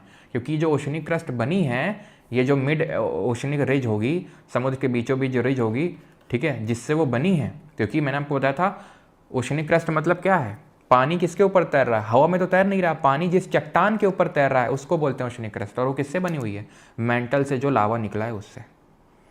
सर मेरा कमेंट कभी नहीं देखते, कभी नहीं देखते, तो देख लिया अभी सागर सरकार, ठीक है। सर वाटर कहाँ जाता होगा, कौन सा वाटर कहाँ जाता होगा तुमको, पानी भाई वहीं का वहीं है ना, पानी तो वहीं का वहीं है, पानी कहाँ जाएगा। अच्छा तुमको कहीं ये तो नहीं लग रहा कि बीच में जो गड्ढा है उसमें पानी घुस जाता होगा, है, पानी भर जाता होगा, है। तो भाई पहली बात तो इतना गर्म है नीचे कि वो वेपराइज हो जाएगा, पहली बात, ठीक है। और एकदम ऐसा कोई गड्ढा नहीं है वहाँ पे कि पानी एकदम दबा के भर जाएगा वहाँ पे, ठीक है। तो इतनी ज़्यादा बुद्धि नहीं लगानी है आपको यहाँ पे। और मैं अभी भी एग्जैक्टली समझ नहीं पा रहा हूँ कि पानी कहाँ जाएगा, मतलब क्या है, पानी वहीं पे आ जाएगा। पानी क्या, पानी कोई स्टैटिक चीज़ थोड़ी ना जिसको उसको भी जगह चाहिए। आया यहाँ पर तो पानी उसके ऊपर अब आ गया, सिंपल, ठीक है। पानी तो कहीं ना कहीं अपनी जगह बना ही लेगा ना, सिंपल, ठीक है। तो ये मिड अटलांटिक रिज है, is a mid oceanic ridge located along the floor of Atlantic ocean and part of the longest relief feature of the world, ठीक है। It got created due to divergent plate boundary. मैं थोड़ा सा revise करवा देता हूँ, हमने अभी तक पढ़ा क्या, फिर हम आगे बढ़ेंगे, ठीक है। जैसा ना बताया, इसका लेक्चर ज़्यादा बड़ा नहीं है तो आराम से हम समझेंगे चीज़ों को, क्योंकि ये थोड़ा सा इंपॉर्टेंट कॉन्सेप्ट है। क्योंकि जो भी माउंटेन्स वगैरह बनते हैं, हिमालय, अगर आपको ये आज अभी बताएंगे हिमालय कैसे बने तो ये समझ में नहीं आएगा, तो फिर हिमालय वगैरह समझ नहीं आएगा आपको, मज़ा आ जाएगा, ठीक है, अगर ये सब समझ में आ गया तो हमने ये पढ़ा डाइवर्जेंट प्लेट बाउंड्री में क्या होता है, प्लेटें दूर जाती हैं और क्योंकि प्लेट ऊपर स्लाइड किसके कर रही है, मैग्मा लावा के, तो मैग्मा लावा बाहर निकलेगा तो मिड ओशन में रिज क्रिएट करेगा। रिज मतलब काइंड ऑफ हिंदी में अड्डी बोल लो एक, ठीक है। तो वो रिज क्रिएट करेगा और उसकी एज जो है, उस रॉक की जो एज है, रॉक बनेगी, मैग्मा सॉलिडिफाई होगा, लावा सॉलिडिफाई होगा, तो वो रॉक बनेगी, चट्टान बनेगी। उस चट्टान की जो उम्र है वो काफ़ी कम होगी। क्यों कम होगी, क्योंकि वो अभी निकली है और जितना दूर जाओगे oceanic ridge, mid oceanic ridge से, उतना ही रॉक की एज बढ़ती जाएगी। और इक्वी डिस्टेंट चलोगे अगर मिड ओशनिक रिज से तो रॉक की एज सेम होगी। आंख बंद करके सब विजुलाइज करना है कि बीच में वो अड्डी मिड ओशनिक रिज है, उसके हम 100 इधर गए 100 इधर गए, मतलब कितना भी किधर जाओ लेकिन सेम डिस्टेंस ट्रैवल करोगे तो रॉक की एज सेम निकलेगी। ओशनिक क्रस्ट जो होती है वो डेंस क्यों होती है वो हमें समझ में आ गया, क्योंकि सीमा की बनी हुई होती है, और कॉन्टिनेंटल लाइट होती है क्योंकि सियाल की बनी हुई होती है वो, ठीक है। ओशनिक क्रस्ट यंगर होती है as compare to continental crust, ठीक है। और ये मिड अटलांटिक रिज के बारे में हमने देखा कि जो कि वर्ल्ड का लॉन्गेस्ट लैंड फॉर्म है। अब आंखें खोलो और आगे की चीज़ें देखो, ठीक है। अब बात ये आती है कि जो डाइवर्जेंट प्लेट बाउंड्री है क्या सिर्फ समुद्र में ही होती है। दो प्लेटें हैं, जैसे ये दो प्लेटें थीं तो समुद्र के अंदर का माहौल था कि ये रिज बन गई थी समुद्र के बीचों बीच। लेकिन अगर दो प्लेटें कॉन्टिनेंट में अगर मान ले दो कॉन्टिनेंट की जो प्लेट हैं, ये तो ओशनिक प्लेट हो गई थी, ये ओशनिक प्लेट हो गई थी, ठीक है, ओशनिक प्लेट हो गई थी। अगर मैं कॉन्टिनेंट वापस दूर जाए तो क्या होगा, तो वही होगा जो यहाँ पर हो रखा है। ये अफ्रीका है और अफ्रीका के ईस्ट में एक रिफ्ट वैली है। रिफ्ट वैली का मतलब एक तरह से ये घाटी टाइप है। तो ये जब एक दूसरे से दूर जाती हैं तो वहाँ पे क्या हो रहा था, रिज बन रही थी, यहाँ पर रिफ्ट क्रिएट होती है। एक इस तरह की घाटी क्रिएट हो जाती है और साइड में माउंटेन क्रिएट हो जाते हैं। किस तरीके के माउंटेन होंगे? जनरली ब्लॉक माउंटेन होते हैं। अभी हम डिफरेंट टाइप्स ऑफ माउंटेन पढ़ नहीं रहे हैं, जिसमें मैं आपको ब्लॉक माउंटेन डिटेल में नहीं पढ़ा रहा हूँ। बस ये समझ लो ब्लॉक माउंटेन एक तरह के माउंटेन होते हैं, भ्रंश पर्वत, वो फॉर्म हो जाते हैं और वॉल्केनो निकलता है। अब ध्यान से ज़रा यहाँ पे आएंगे, थोड़ा सा पानी ग्रहण कर लें, ठीक है, फिर आपको ये समझाते हैं किस तरीके से वॉल्केनो बनता है। ओके,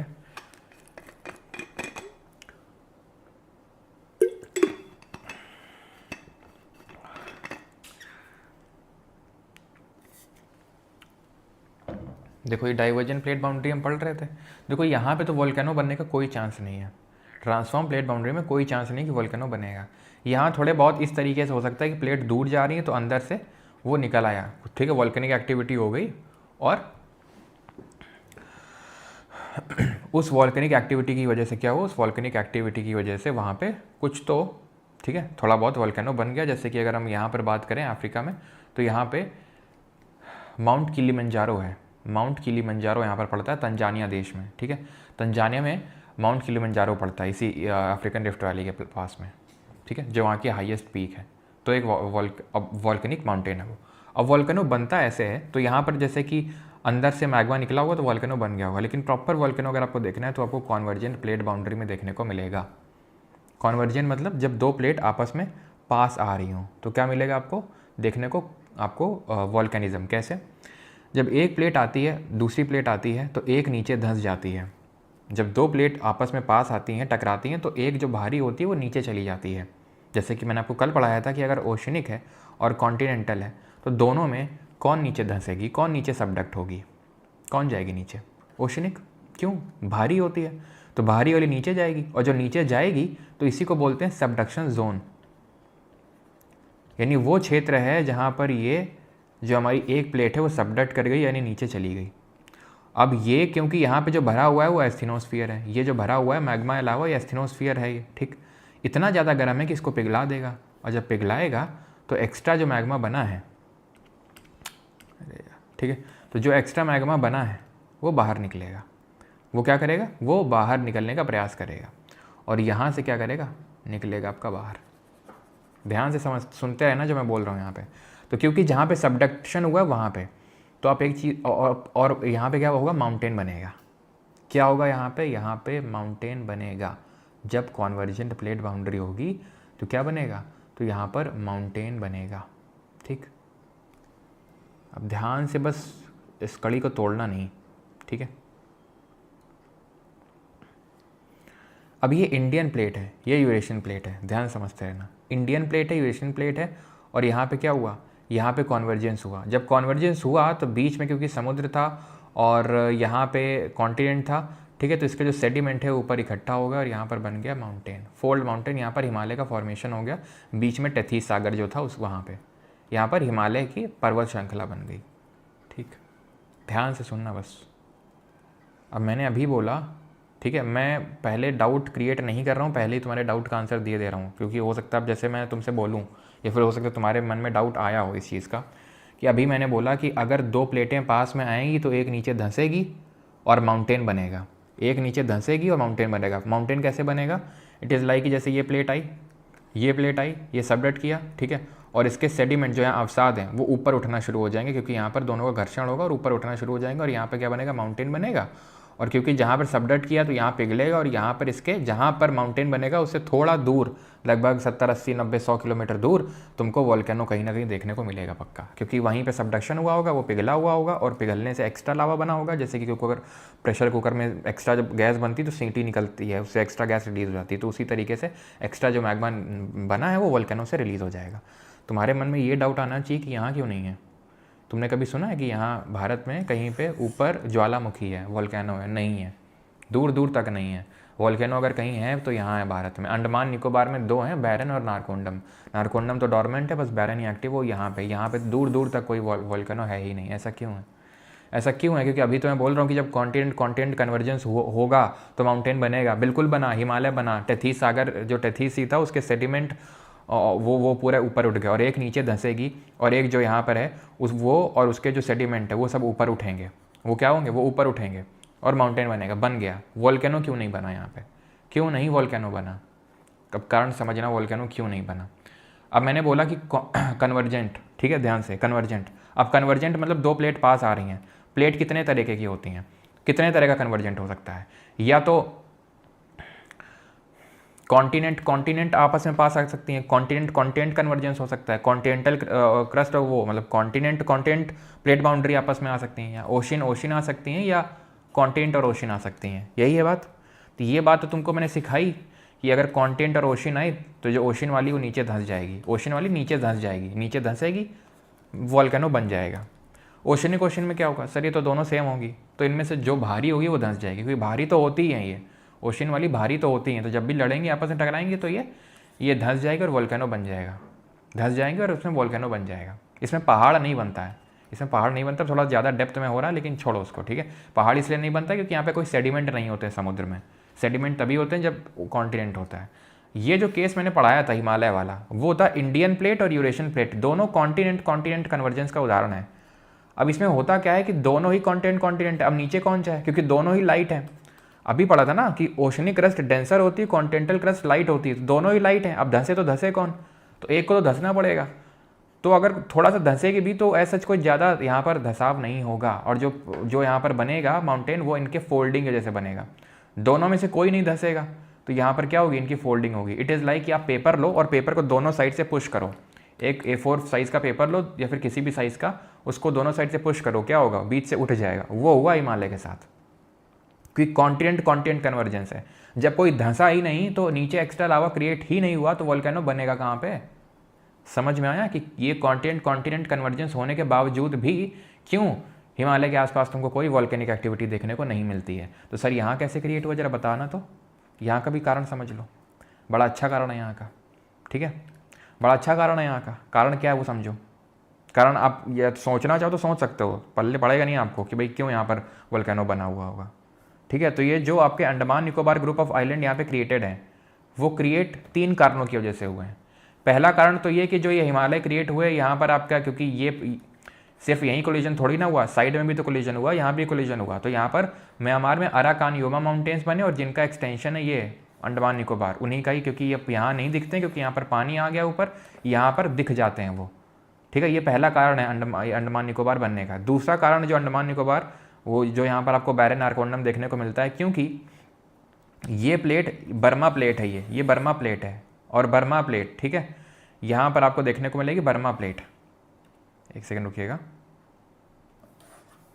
ठीक है।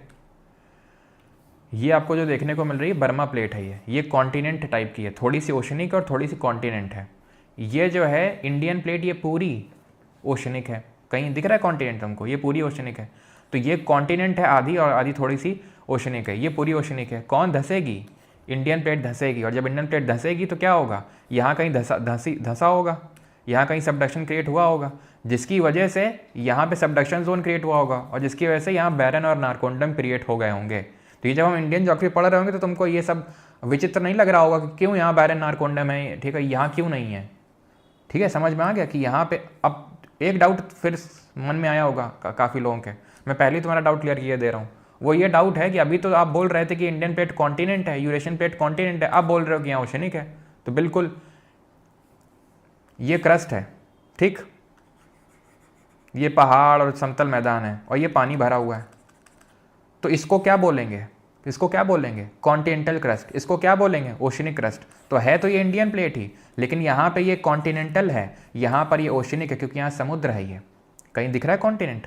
तो ध्यान रखना, एक क्रस्ट कहीं पे कॉन्टिनेंटल बिहेव कर सकती है, कहीं पर ओशनिक बिहेव कर सकती है, जो यहाँ पर आप देख रहे हैं, ठीक है। यहाँ पर ये कॉन्टिनेंटल है पूरी तरीके से क्योंकि ज़मीन है, और यहाँ ओशनिक है क्योंकि यहाँ पर पानी है, और क्योंकि ओशनिक है तो नीचे धंसेगी, और नीचे धंसेगी तो सबडक्शन जोन क्रिएट होगा, और सबडक्शन जोन क्रिएट होगा तो इसके कंपैरिजन में तो डेंसर ही है, जो आधी अधूरी कॉन्टिनेंटल और आधी अधूरी ओशनिक है, तो फिर वोल्केनो बनेगा, और इसी वजह से बैरन नारकोंडम यहाँ पे क्रिएट हुआ है। तो समझे कॉन्वर्जेंट के सारे सिनेरियो, पॉसिबल सिनेरियो, कि कॉन्वर्जेंट में ही आपको यहाँ पर मेनली वोल्केनो देखने को मिलते हैं, ट्रांसफॉर्म में नहीं देखने को मिलेंगे।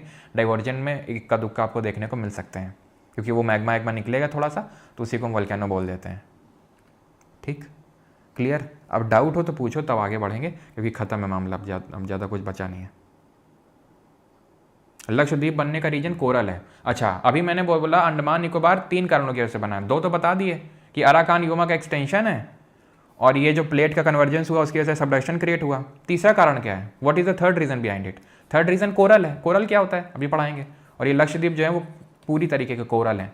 लक्षद्वीप में कोई वोल्केनिक एक्टिविटी नहीं है, कोई एक्सटेंशन ऑफ माउंटेन नहीं, पूरे कोरल हैं।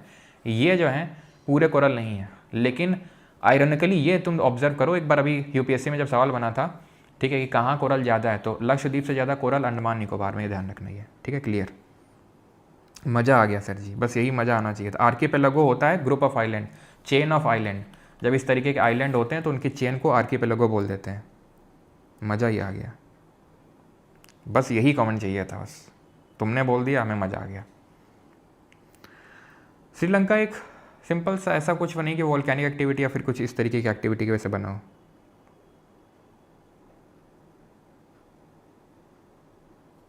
सर कॉन्वर्जन प्लेट में 100% वोल्केनिक एक्टिविटी होगी ही क्या? बिल्कुल होगी अगर सबडक्शन हो रहा है तो, लेकिन यहाँ पे तो हो ही नहीं रहा ना, तो हम ये नहीं बोल सकते कि 100% होगी ही होगी, क्योंकि 100% सबडक्शन तो हो ही नहीं रहा है ना। यहाँ नहीं हो रहा तो यहाँ नहीं बनना, और जहाँ होगा वहाँ बनेगा, पक्का बनेगा। और हमेशा जहाँ पे दोनों प्लेटें मिलती है ना, उसके कहीं 70, 80, 100 किलोमीटर दूर तुमको वोल्केनो देखने को मिलता है, क्योंकि सबडक्शन वहीं पे होता है ना। नीचे जब धंसेगा ये तो यहाँ पर एक्स्ट्रा, तो यहीं तो वोल्केनो बनेगा, यहीं से तो निकलेगा।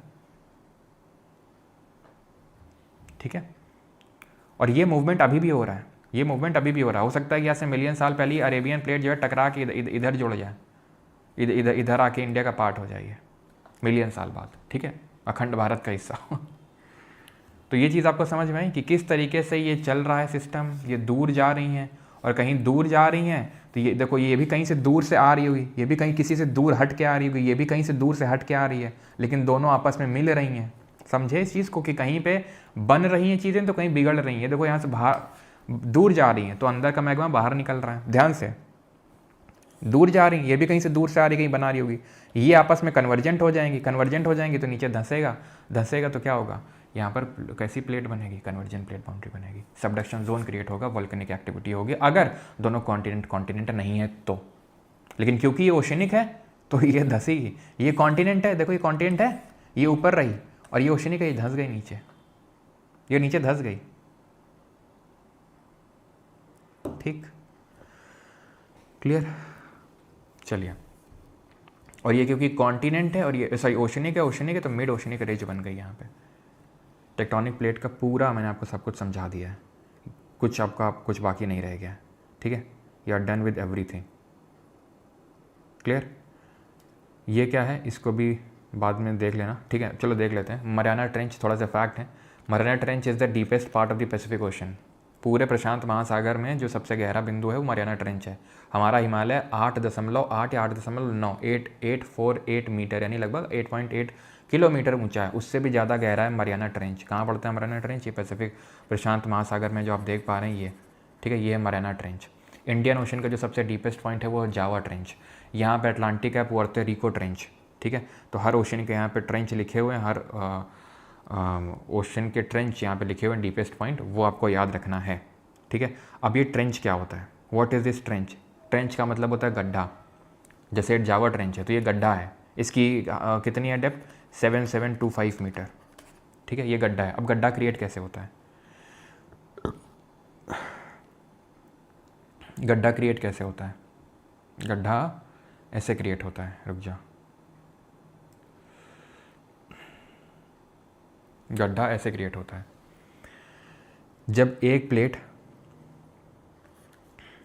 जब कन्वर्जन प्लेट बाउंड्री होती है, एक प्लेट दूसरे के नीचे गई, सबडक्शन यहाँ पर थोड़ा दूर जा क्रिएट होगा, वॉल्केनिक एक्टिविटी होगी और यहाँ पे गड्ढा बन गया।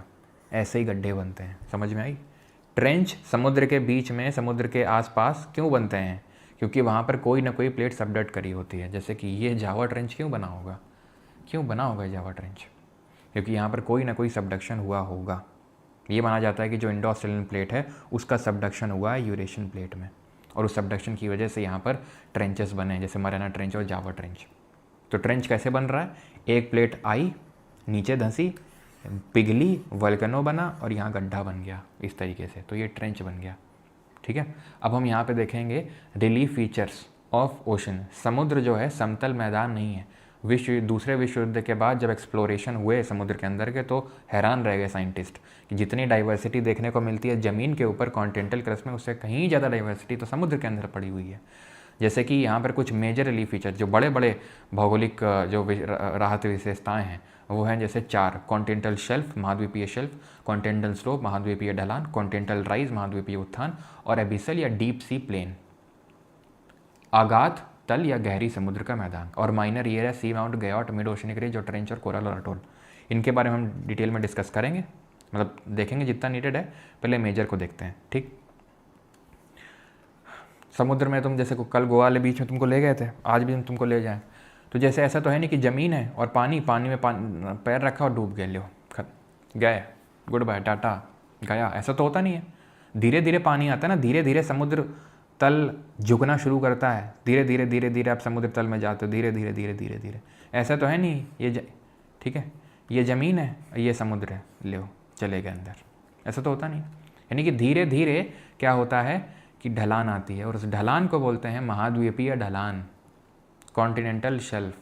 हल्का हल्का, देखो ये आपका कॉन्टिनेंट है, ये कॉन्टिनेंट है, ठीक है, जहाँ पे लोग रहते हैं सब, और हल्का हल्का समुद्र, हल्का हल्का ढलान शुरू हुआ, इसको बोलते हैं फिर एकदम से ढलान आती है, एकदम से ढलान आती है, उसको बोलते हैं महाद्वीपीय ढलान, ठीक है। कॉन्टिनेंटल स्लोप को महाद्वीपीय ढलान बोलेंगे। तो एकदम से वो डिक्रीज़ हुआ, एकदम से स्लोप बढ़ा। इसका जो स्लोप होता है it is less than a degree, 1 degree से भी कम होता है कॉन्टिनेंटल शेल्फ का। लेकिन स्लोप का जो ग्रेडियंट होता है वो 2 से लेकर 5 डिग्री का लगभग होता है, ठीक है, 2 से 5 डिग्री। तो ये कॉन्टिनेंटल स्लोप, देन ये कॉन्टिनेंटल राइज, थोड़ा सा राइज करेगा, एंड ये आ जाएगा मैदान, डीप सी प्लेन या एबिसल प्लेन। ये देखो गड्ढा बना है, क्योंकि इधर से ऐसे मैग्मा बाहर निकल रहा होगा। मैग्मा जब बाहर ये प्लेट दूर जा रही होंगी तो अंदर का मैग्मा बाहर निकल रहा होगा, देख रहे हो।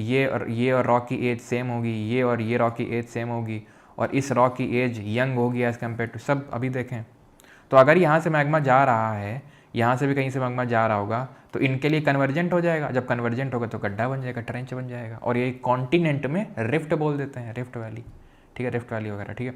तो ये कॉन्टिनेंटल स्लोप है, वही सेम चीज़, ठीक है। तो वो सब देखने की ज़रूरत नहीं है, आपने यहाँ पे समझ लिया। मैं फिर से बताता हूँ, continental shelf, gradient slope of less than a degree, एकदम से ढलान 2 to 5 degree, rise, then abyssal plain या डीप सी प्लेन, ठीक, क्लियर। ये हो गए आपके मेजर रिलीफ फीचर। अब माइनर पे आ जाओ, सी माउंट, समुद्री पर्वत। समुद्र में भी तो पहाड़ बनेंगे, समुद्र में भी पहाड़ बनेंगे, तो उनको बोलते हैं सी माउंट, जो समुद्री पहाड़ होते हैं। ग्योट क्या होते हैं? फ्लैट टॉप्ड सी माउंट।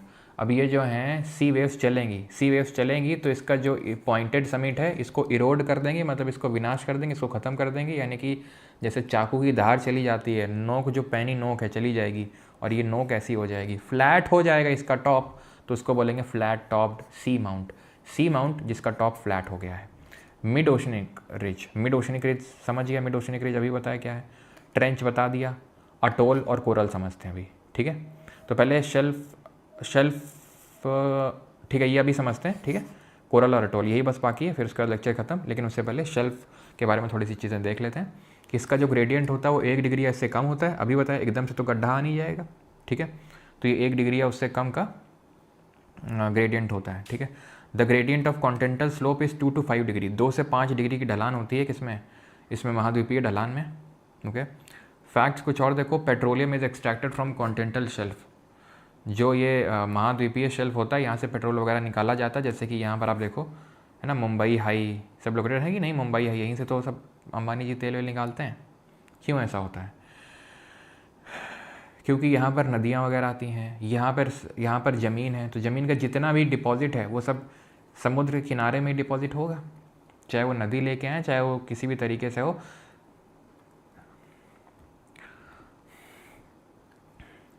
अभी तुमको बताया था जब ओशन प्लेट आती हैं पास में तो पहाड़ नहीं बन पाता है। क्यों नहीं बन पाता है? क्योंकि वहाँ सेडिमेंट नहीं है ना, इसलिए। यहाँ पे क्यों पेट्रोलियम के एक्सट्रैक्ट वगैरह मिनरल खनिज मिलते हैं? क्योंकि जो सेडिमेंट होते हैं वो कॉन्टिनेंट के पास ही मिलते हैं। सेडिमेंट वगैरह जो डिपॉजिट होते हैं, चाहे फॉसिल वगैरह। अब ये जो एनर्जी है, चाहे पेट्रोल कोयला, ये क्या है? जो पेड़ पौधे ये सब जो हैं ये अंदर नीचे जाके बरी हो गए हैं, ये फॉसिल्स। और धीरे धीरे धीरे जाके यही कोयला और ये सब पेट्रोल वेट्रोल सब यही सब कोयला वगैरह का निर्माण करते हैं, यही फॉसिल्स, यही जो आपके सेडिमेंट होते हैं। तो कॉन्टिनेंट के पास में ही देखने को मिलेंगे जहाँ जीवन बसर कायदे का हो, ठीक है। तो इसीलिए कॉन्टिनेंटल शेल्फ में आपको ये सब एनर्जी के स्रोत मिलते हैं, ओके। अब सबसे चौड़ा शेल्फ कहाँ का है? साइबेरिया का। ज़्यादातर कॉन्टिनेंट के ईस्ट में, कहाँ? कॉन्टिनेंट के ईस्ट साइड में तुमको लंबे चौड़े शेल्फ देखने को मिलेंगे, ठीक है, जहाँ पे सबडक्शन ना हो रहा हो, जहाँ सबडक्शन ना हो रहा हो। जहाँ सबडक्शन हो जाता है तो वहाँ बड़ा बड़ा बहुत छोटा शेल्फ होता है। जैसे कि अगर कॉन्टिनेंटल शेल्फ की बात करूँ तो इसकी एवरेज जो विड्थ होती है, एवरेज, वो 75 से 80 किलोमीटर की होती है। अब साइबेरिया में देख लो 1500 किलोमीटर, 1500 किलोमीटर चौड़ा है। लेकिन अगर तुम यहाँ आ जाओ साउथ अमेरिका के वेस्ट कोस्ट में या ये नॉर्थ अमेरिका के वेस्ट कोस्ट में, तो बड़ा पतला है ये, लगभग 15 से 20 किलोमीटर ही सिर्फ चौड़ा है, क्योंकि यहाँ पर सबडक्शन हो गया है। ये कौन सी प्लेट है? पैसिफिक प्लेट है। ये कौन सी प्लेट है? साउथ अमेरिकन प्लेट है। अब साउथ अमेरिकन प्लेट जब यहाँ पे आती है, हाँ, ये ओशनिक है, ये कॉन्टिनेंट है, सबडक्शन होगा तो यहाँ पर उतना वाइड कॉन्टिनेंटल शेल्फ नहीं बनेगा। लेकिन ये जो साउथ अमेरिकन प्लेट है, जब यहाँ पर अफ्रीकन प्लेट से इंटरेक्शन करती है तो as a oceanic plate behave करती है, क्योंकि यहाँ पे तो समुद्र है ना, यहाँ पे तो समुद्र है। जो अभी मैंने एग्जांपल दिया था, इंडियन प्लेट यहाँ पे यूरेशियन प्लेट के कॉन्टिनेंट के तौर से बिहेव कर रही है, लेकिन बर्मा प्लेट के साथ वो ओशनिक की तरह बिहेव कर रही है। तो वही सेम यहाँ पे भी होता है, उसका मैं बस आपको एग्जाम्पल दे रहा हूँ। तो जहाँ सबडक्शन हो गया तगड़े का, तो वहाँ फिर बहुत पतली शेल्फ बनती है, जैसे यहाँ पर बन रही चिली के कोस्ट में, ठीक है, सिर्फ 15 से 20 किलोमीटर चौड़ी बनेगी, बहुत ही नैरो होती है, ओके। कोरल पे आ जाते हैं। वाटर कोरल्स, प्रवाल भित्ति क्या होते हैं वो समझते हैं। फिर दो तीन कुछ मैं ऐसी चीज़ें बताऊंगा जो ऑप्शनल होंगी। ऑप्शनल इन दी सेंस अगर आपको समझनी तो समझ लो, ठीक है। अगर आप हायर एग्जाम देने जा रहे हो, पीसीएस वगैरह, नहीं तो कोई ना भी समझोगे तो चलेगा। लेकिन पहले हम कोरल और अटोल समझ लेते हैं। वैसे कोरल मैं आपको एनवायरमेंटल साइंस में भी पढ़ाऊँगा डिटेल में, ठीक है, लेकिन यहाँ पर भी क्योंकि बात आई है तो थोड़ा जान लेते हैं। कोरल इस तरीके से, अगर आपने कभी समुद्र मैं देखा हो, मैंने पहली बार देखा था, वो मूवी थी ना शायद, उसमें ऋतिक रोशन के डबल रोल होते हैं, अमीषा पटेल होती है, मतलब बहुत पहले देखी थी, मुझे अभी भी याद है। सर्दियों का टाइम था या फिर मुझे बुखार था, मैंने चद्दर ओढ़ रखी थी, कुछ तो था लेकिन मैंने चद्दर जरूर ओढ़ रखी थी, ठीक है। और छोटी सी टीवी थी, ठीक है। और उसमें देखा था कि ऐसा जब वो उसका एक्सीडेंट होता है ऋतिक रोशन का, वो फिर गिरता है, तो उसमें इसी तरीके कुछ तो दिखाया जाता है, ठीक है। तो मेरा पहला इंटरेक्शन था कोरल्स के साथ। तो कोरल इस तरीके के बड़े ही रंग बिरंगे से होते हैं और इनको रेन फॉरेस्ट ऑफ सी बोलते हैं, समुद्र के वर्षावन बोलते हैं इनको, ठीक है, रेन फॉरेस्ट ऑफ सी। और ये इतने, हाँ, कहो ना प्यार है, हाँ, ये बिल्कुल, ज़िंदगी ना मिलेगी दोबारा नहीं है, वो वही है, कहो ना प्यार वाली, हाँ। तो रेन फॉरेस्ट ऑफ सी, ठीक है। तो कोरल्स, वो देखा तुमने से, मतलब तुम सोचने वाली बात है, ये पुल है, ठीक है। अब समुद्री पुल तो नहीं था यार, वो नदी का पुल था, और वो पुल तोड़ के वो नीचे गिरा और ये कोरल्स वगैरह थे। लेकिन कोरल्स कभी भी नदी में नहीं मिलते हैं, ये हमेशा समुद्र में ही मिलेंगे आपको, ये नदी में नहीं मिलते हैं। क्यों नहीं मिलते हैं देखते हैं। तो इनको रेन फॉरेस्ट ऑफ सी बोलते हैं। They exist in symbiotic relationship with zooxanthellae algae. Symbiotic relationship का मतलब ये होता है, सहजीवी संबंध का मतलब ये होता है कि तुम हमारी हेल्प करो, हम तुम्हारी हेल्प करें। इट इज़ लाइक जैसे कि तुमने स्कूल में सेटिंग करी होगी, जो तुम्हारे आसपास, जैसे तुम्हारा आगे पीछे बैठता होगा कि भाई ये 3 चैप्टर तुम पढ़ा ना, ये 3 चैप्टर हम पढ़ाएंगे, ठीक है, थोड़ा तुम बताना, थोड़ा हम बताएंगे, दोनों का फ़ायदा हो जाएगा। लेकिन होता क्या, तुम्हें भी पता है, दोनों ही कुछ नहीं पढ़ के आते हो और, ठीक है, सब गड़बड़ हो जाता है। लेकिन यहाँ पे हो जाता है, यहाँ पे सिम्बायोटिक रिलेशनशिप चल जाती है एल्गे के बीच में और इन कोरल्स के बीच में। ये एल्गे क्या करते हैं, एल्गे जो हैं, शैवाल जो हैं, ये फोटोसिंथेसिस करके, अगर थोड़ा बहुत मैं समझा रहा हूँ डिटेल में, जैसे होता है एनवायरमेंटल साइंस में पढ़ाऊँगा ये, तो ये खाना बनाते हैं फोटोसिंथेसिस के थ्रू। फोटोसिंथेसिस भी अभी आपको पता नहीं है, बायो में पढ़ोगे, ठीक है। तो खाना बनाएंगे, तो ये खाना, सिंपल टर्म्स में ये खाना बनाएंगे, वो जो हैं इनको वाटर मिनरल प्रोवाइड करेंगे और इनको रहने की जगह देंगे और उनको थोड़ा सा कंजर्वेशन काइंड ऑफ घर टाइप देंगे। तो ये खाना देंगे, वो घर देंगे। तो इस तरीके से इनकी रिलेशनशिप चलती है। जब ये मरते हैं तो ये कैल्शियम कार्बोनेट का सेक्रेशन करते हैं, तो ये एकदम कॉलोनी बन जाती है पूरी, calcium carbonate, calcium carbonate, calcium carbonate, इस तरीके से लंबे लंबे चौड़े कोरल्स बन जाते हैं, कॉलोनी के टाइप में एग्जिस्ट करते हैं ये, ठीक है। और ये अलग अलग तरह के कोरल बनते हैं, जैसे कि यहाँ पर आप देख पा रहे हैं, ये फ्रिंजिंग रीफ है, ठीक है। ये फ्रिंजिंग रीफ है जो आप यहाँ पे देख पा रहे हो, ये आपका माउंटेन है, इसके आसपास कोरल डिपॉजिट हो गया, कोरल बन गया। कोरल को चाहिए थोड़ा सपोर्ट, तो इसको सपोर्ट यहाँ से मिल गया होगा। तो इसको बोलते हैं फ्रिंजिंग रीफ। क्या बोलते हैं? Fringing reef. ठीक है, ये जो है थोड़ा सा क्या हुआ, समुद्र, ये जो पहाड़ का हिस्सा था वो डूबने लगा हल्का सा, या फिर यहाँ से चला गया, तो ये इसके बीच में, पहाड़ के इसके बीच में बैरियर, यानी एक बैरियर बन गया, एक गैप आ गया, बैरियर रीफ। और जब ये पूरा चला गया, पूरा डूब गया नीचे, तो अटोल बन गया। ऐसा लग रहा है रिंग है, ऐसा लग रहा है छल्ला टाइप है ये, लेकिन कभी तो यहाँ पहाड़ था, कभी तो यहाँ पहाड़ था जिसके अराउंड ये बना था, लेकिन वो डूब गया और ये रह गया, तो इसको बोलते हैं अटोल। तो समझ आ गया अटोल क्या है? जो कोरल से ही बना है, कोरल से ही बना है अटोल। किस तरीके से बना समझ में आ गया। ऑस्ट्रेलिया के यहाँ पे ग्रेट बैरियर रीफ है, विश्व की सबसे। अब बैरियर क्यों है? क्योंकि यहाँ पर पानी है बीच में, देख लो यहाँ जैसे पानी है बीच में, तो ग्रेट बैरियर रीफ है। विश्व में सबसे लंबी चौड़ी अगर कोरल रीफ है तो वो यही है, ग्रेट बैरियर रीफ। ठीक है, great barrier reef. Coral bleach, अब इनके लिए फेवरेबल कंडीशन क्या होती है? ठीक है, तो इनको नमकीन पानी चाहिए, खारा पानी चाहिए, फ्रेश वाटर नहीं। नदी यहाँ कोस्ट में तट में कभी ये देखने को नहीं मिलते हैं। क्यों? क्योंकि इनको फ्रेश वाटर चाहिए ही नहीं, इसीलिए कभी भी तट में देखने को नहीं मिलेंगे, क्योंकि यहाँ पे नदियाँ आती हैं, यहाँ पे नदियाँ आती हैं।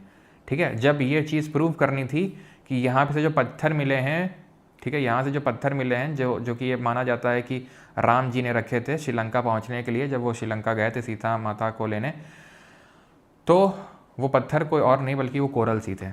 ठीक है, और जो बीजेपी के जो थोड़े से बागी टाइप के सांसद हैं सुब्रमण्यम स्वामी जी, तो उन्होंने कोर्ट में इसी तरीके से इसको प्रूव किया था कि भाई ये जो आप पत्थर देख रहे हैं कोरल्स हैं, एंड कोरल्स कभी भी कोस्ट में नहीं मिलते हैं, तो ये यहाँ पर कैसे आए?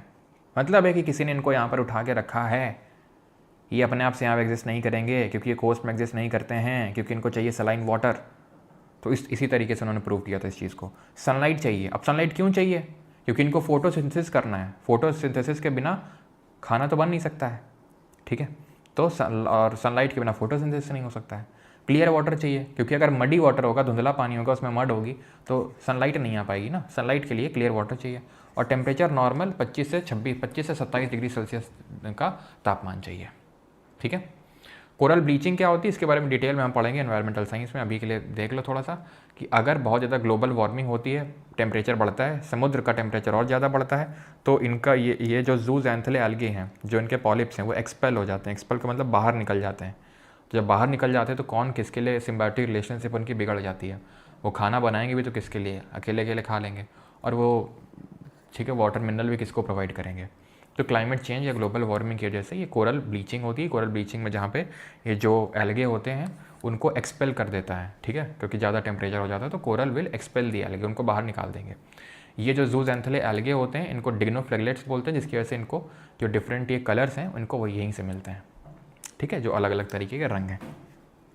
ठीक है, तो कोरल होते हैं। कोरल क्या होते हैं फिर से रिपीट करता हूँ, ये एक सिम्बायोटिक रिलेशनशिप में एग्जिस्ट करते हैं जूज़ैंथले एल्गे के साथ, जो इनको खाना देते हैं। ये कोरल इनको वाटर मिनरल प्रोवाइड करते हैं। जब ये मरते हैं तो कैल्शियम कार्बोनेट का सेक्रेशन करते हैं और बड़ी बड़ी कॉलोनी बन जाती है इनकी। ये अलग अलग तरीके के होते हैं, जैसे कि फ्रिंजिंग रीफ होता है इस तरीके से आसपास, थोड़ा सा अगर गैप आ जाएगा तो उसको बैरियर रीफ बोलेंगे, और अगर पूरा चला जाएगा इस तरीके से तो उसको अटोल बोलेंगे। क्या बोलेंगे? अटोल बोलेंगे उसको। ठीक है, फेवरेबल कंडीशन क्या है? एक तो क्लियर वाटर चाहिए इनको, यानी कि मडी वाटर नहीं चलेगा, प्लस इनको प्रॉपर सनलाइट चाहिए, प्लस इनको सेलाइन वाटर चाहिए, फ्रेश वाटर नहीं चाहिए इनको, इसीलिए कोस्ट में तट में नहीं देखने को मिलेंगे। और इनको जो तापमान चाहिए वो नॉर्मल 25 से 27 डिग्री सेल्सियस का तापमान चाहिए। और कोरल ब्लीचिंग क्या होती है? जब ये कोरल अपने अंदर से इन एल्गे को निकाल दें कि निकलो भैया टेम्परेचर बढ़ रहा है, तापमान बढ़ रहा है, हम रख नहीं पाएंगे तुमको। ठीक, खत्म हो गया। तो आज का लेक्चर यहीं तक था। अब कुछ इक्का दुक्का चीज़ें अगर समझनी है तो यहाँ पे थोड़ा सा समझा दें, क्या कि ना समझाएं बताओ? चलो रहने दो, ठीक है, इतना ही देखो, इतना ही काफ़ी आपके लिए। और बाकी एक चीज़ ध्यान रखना कि वैसे तो जब कॉन्टिनेंट पढ़ाएंगे तो अभी इस चीज़ को देखेंगे, लेकिन समुद्र हमारे टोटल 5 होते हैं।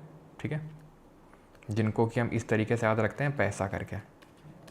ठीक है, सबसे बड़ा होता है पैसिफिक, और सबसे डेप्थ में भी यही, सबसे गहरा भी यही। मारियाना ट्रेंच कहाँ था? पैसिफिक में। दूसरा सबसे बड़ा है अटलांटिक ओशन। तीसरा सबसे बड़ा है Indian ocean, which is the only ocean, एकमात्र महासागर है जो किसी देश के नाम पे है, जिसको लेके चाइना को काफ़ी चुल मचती रहती है, चाइना को काफ़ी ज़्यादा दिक्कत रहती है इससे। ठीक है, देन है आपका Southern Ocean, and then Arctic Ocean. ठीक है, तो ये 5 ओशन है, जिसमें सबसे बड़ा पैसिफिक है, देन सबसे छोटा आर्टिक है। याद रखने की ट्रिक, निंजा ट्रिक ये है पैसा, ठीक है, पैसा। ओके ओके, क्लियर है सभी को, कोई डाउट तो नहीं है? एंड जिसको भी ये लेक्चर रिकॉर्डेड फॉर्म में चाहिए, नोट्स चाहिए, क्विज चाहिए, सब कुछ चाहिए, तो वो बैच में एनरोल कर सकते हैं अगर आपको करना है तो, ठीक है। ये बैच है इंग्लिश के साथ, ये कॉम्बो बैच टाइप है ये, ठीक है। 4.2 और इंग्लिश पढ़ रहे हैं ना सभी लोग? कोरल रॉक नहीं होते हैं, ठीक है। कोरल बताया तो, मतलब ये कि जब कैल्शियम कार्बोनेट का सेक्रेशन करते हैं तब ज़रूर रॉक की तरह आप बोल सकते हैं, ठीक है।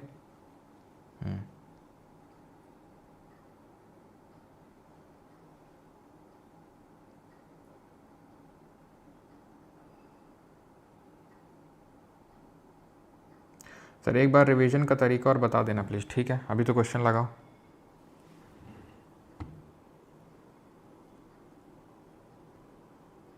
कैनियंस जब ये पढ़ाएंगे ना रिवर वगैरह, तब वहाँ पे बताएंगे, ठीक है, कैनियन वगैरह। चलो, और किसी का कुछ डाउट? चलो क्वेश्चन लगाना शुरू कर सकते हो।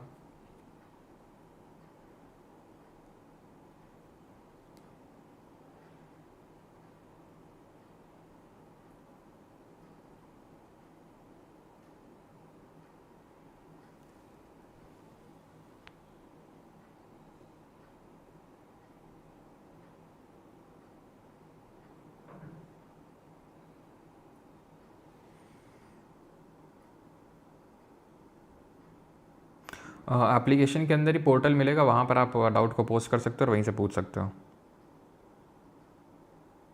गर्दा उड़ा दी सर जी। अच्छा, कोरल क्या उंगली, कोरल क्या उंगली में पहनते हैं? हाँ हाँ बिल्कुल, निकाल के लाते हैं, फिर उसी से जो जब तुम्हारी शादी होगी तो वो जयमाल होता है, तो उसी में उसको पहनाते हैं एक दूसरे को, वही कोरल ही होता है वो। टिलाइट डिपॉजिट, जो ग्लेशियर डिपॉजिट लाते हैं, ग्लेशियर जब चल के आते हैं, जब ग्लेशियर चल के आते हैं तो वो कुछ ना कुछ तो लेके आएंगे, ठीक है। जब ग्लेशियर्स आएंगे तो कुछ ना कुछ तो लेके आएंगे, और जब वो कुछ ना कुछ तो लेके आएंगे तो उसको डिपॉजिट करेंगे, उसी को टिलाइट डिपॉजिट बोलते हैं, सिंपल।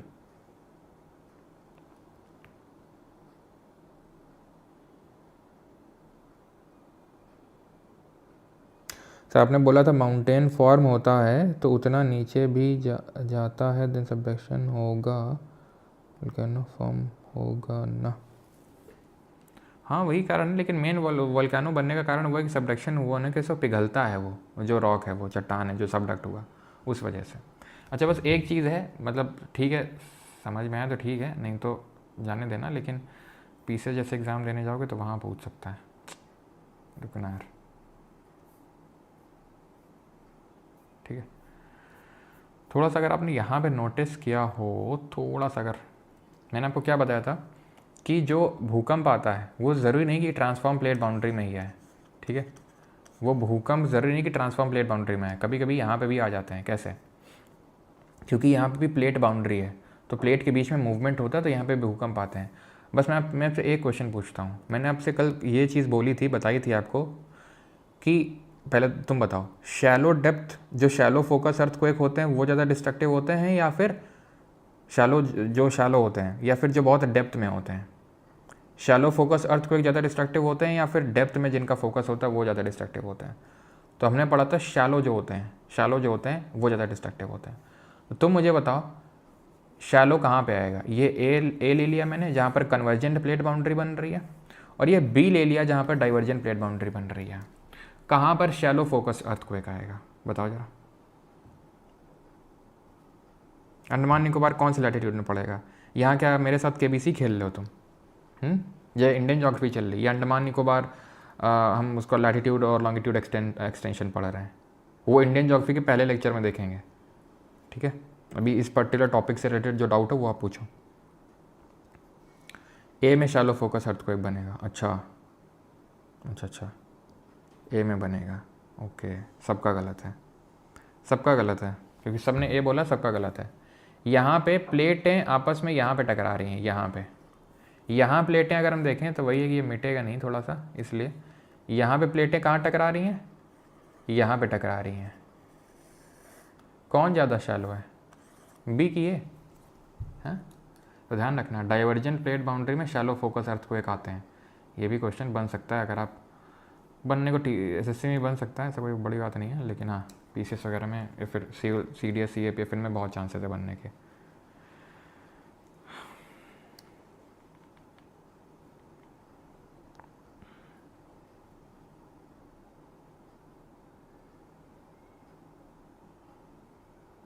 चलो तो देखो भैया, bottom relief of Indian ocean कौन सी नहीं है, कौन सी नहीं है? चागोस, फिलीपींस, सोमाली या फिर Amsterdam Saint Paul ridge. Not a bottom relief of Indian Ocean. Chagos भी है, एम्स्टर्डम सेंट पॉल भी है और फिलीपीन ट्रेंच भी है। सोमाली बेसिन नहीं है ये, ठीक है। तो ध्यान रखना, चागोस है, एम्स्टर्डम है और फिलीपीन, ये तीनों ही, रिज बोल लो या ट्रेंच बोल लो, कहाँ पर है? इंडियन ओशन में ही है, ठीक है। ये तीनों कहाँ पे हैं? इंडियन ओशन में ही है, ठीक है। चलो ये क्वेश्चन नंबर 1 होगा गलती से वो, या फिर क्वेश्चन नंबर 0 मार्क कर लो इसको ठीक है। विच of the following volcanic island is chains is not associated with mid oceanic ridge. Mid oceanic ridge से कौन एसोसिएटेड नहीं है? Azores island, एसेंसन islands, Hawaii island या ट्रिस्टन दा कुन्हा, ठीक है। निम्नलिखित में से कौन सा ज्वालामुखी द्वीप श्रृंखला मध्य महासागरीय कटकों से संबंध नहीं रखता है? मिड ओशनिक रिज मतलब मध्य महासागरीय कटक, तो कटक कौन सा नहीं है? सर नाम तो नहीं पढ़ा, लेकिन तुमने एक का नाम पढ़ा हुआ है, हवाई आइलैंड। कल याद करो जब पैसिफिक रिंग ऑफ फायर पढ़ा रहे थे,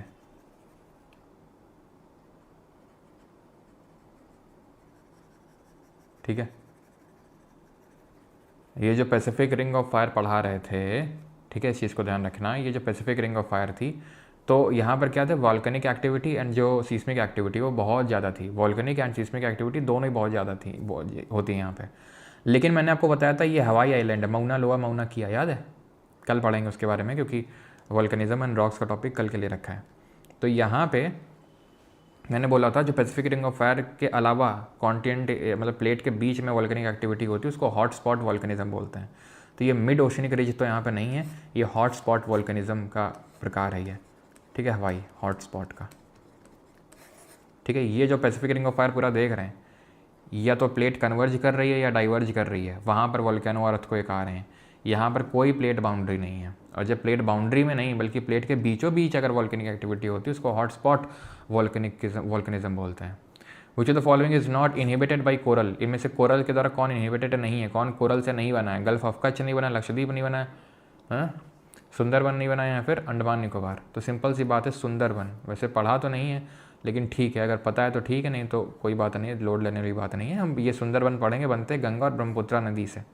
गंगा और ब्रह्मपुत्रा नदी से ये सुंदरबन का डेल्टा का निर्माण होता है, और यहाँ में नदी के मुहाने पे तो कोरल तो नहीं मिलेगा तुमको, सिंपल सी बात है। अंडमान निकोबार में बताए थे 3 कारण हैं इसके बनने के, एक तो एक्सटेंशन है अराकान योमा का, दूसरा इंडो बर्मा प्लेट का जो वो सबडक्शन है उसकी वजह से वॉल्केनिक कुछ आइलैंड हैं जैसे बायरन आरकोंडम, और कोरल डिपोजिशन है। लक्षद्वीप भी है, और गल्फ ऑफ कच्छ में बहुत थोड़ा सा है लेकिन है। ये करो, which of the following given above are correct, ठीक है। उपयुक्त कथनों में से कौन सा सही है? Many of the world's largest mountain chains exist beneath the sea. बहुत लंबी लंबी माउंटेन चेन्स हैं, विश्व की कई बृहत्तम पर्वत श्रृंखलाएं समुद्र के नीचे विद्यमान हैं। तो बिल्कुल विद्यमान है, जैसे कि हमने पढ़ा mid Atlantic ridge, Atlantic ocean के बीचों बीच जो रिज बनी हुई है उसको मिड अटलांटिक रिज बोलते हैं, ठीक है। तो पहला वाला बिल्कुल सही है, option the statement 1 is true, okay. Some mountains chains are revealed as island arcs. कुछ पर्वत श्रृंखलाएं द्वीप चाप के रूप में प्रकट हुई हैं। Some mountain chains are revealed as island arcs, बिल्कुल। एग्जाम्पल के तौर पे अंडमान निकोबार, ये माउंटेन चेन अराकान योमा बीच में गायब हो गई पानी की वजह से, देन वो रिवील हुई, ऊपर उठी, किसकी वजह से? आइलैंड, ठीक है। वो तो आइलैंड आर्क के तौर पे वो आती हैं वो, ठीक है, जिनको आर्कीपेलागो बोल देते हैं क्योंकि वो चेन ऑफ आइलैंड होते हैं इसलिए। Mid oceanic ridge form the longest mountain chain, example mid Atlantic ridge. The mid Atlantic ridge यानी मध्य अटलांटिक जो कटक है, rises 33 metre above the floor of the Atlantic, सिर्फ 33 मीटर, भाई 3 किलोमीटर से भी ऊपर है। और फिर चारों तो सही हो नहीं सकते हैं, ऊपर के 3 सही हैं तो ऑप्शन नंबर डी होगा, ठीक है। अगर ऊपर के 3 को लेकर तुम कॉन्फिडेंट हो और तुम्हें नहीं पता 33 मीटर, और वैसी बात है नहीं पता होगा, क्यों? क्योंकि अगर पता होता तो सही पता होता कि भाई 3 किलोमीटर से ऊपर है, और नहीं पता है तो मतलब तुम्हें नहीं पता है कि 33 है कि कितना है, तो फिर ये गलत है, ठीक है। 3 किलोमीटर से भी ऊंचा है वो।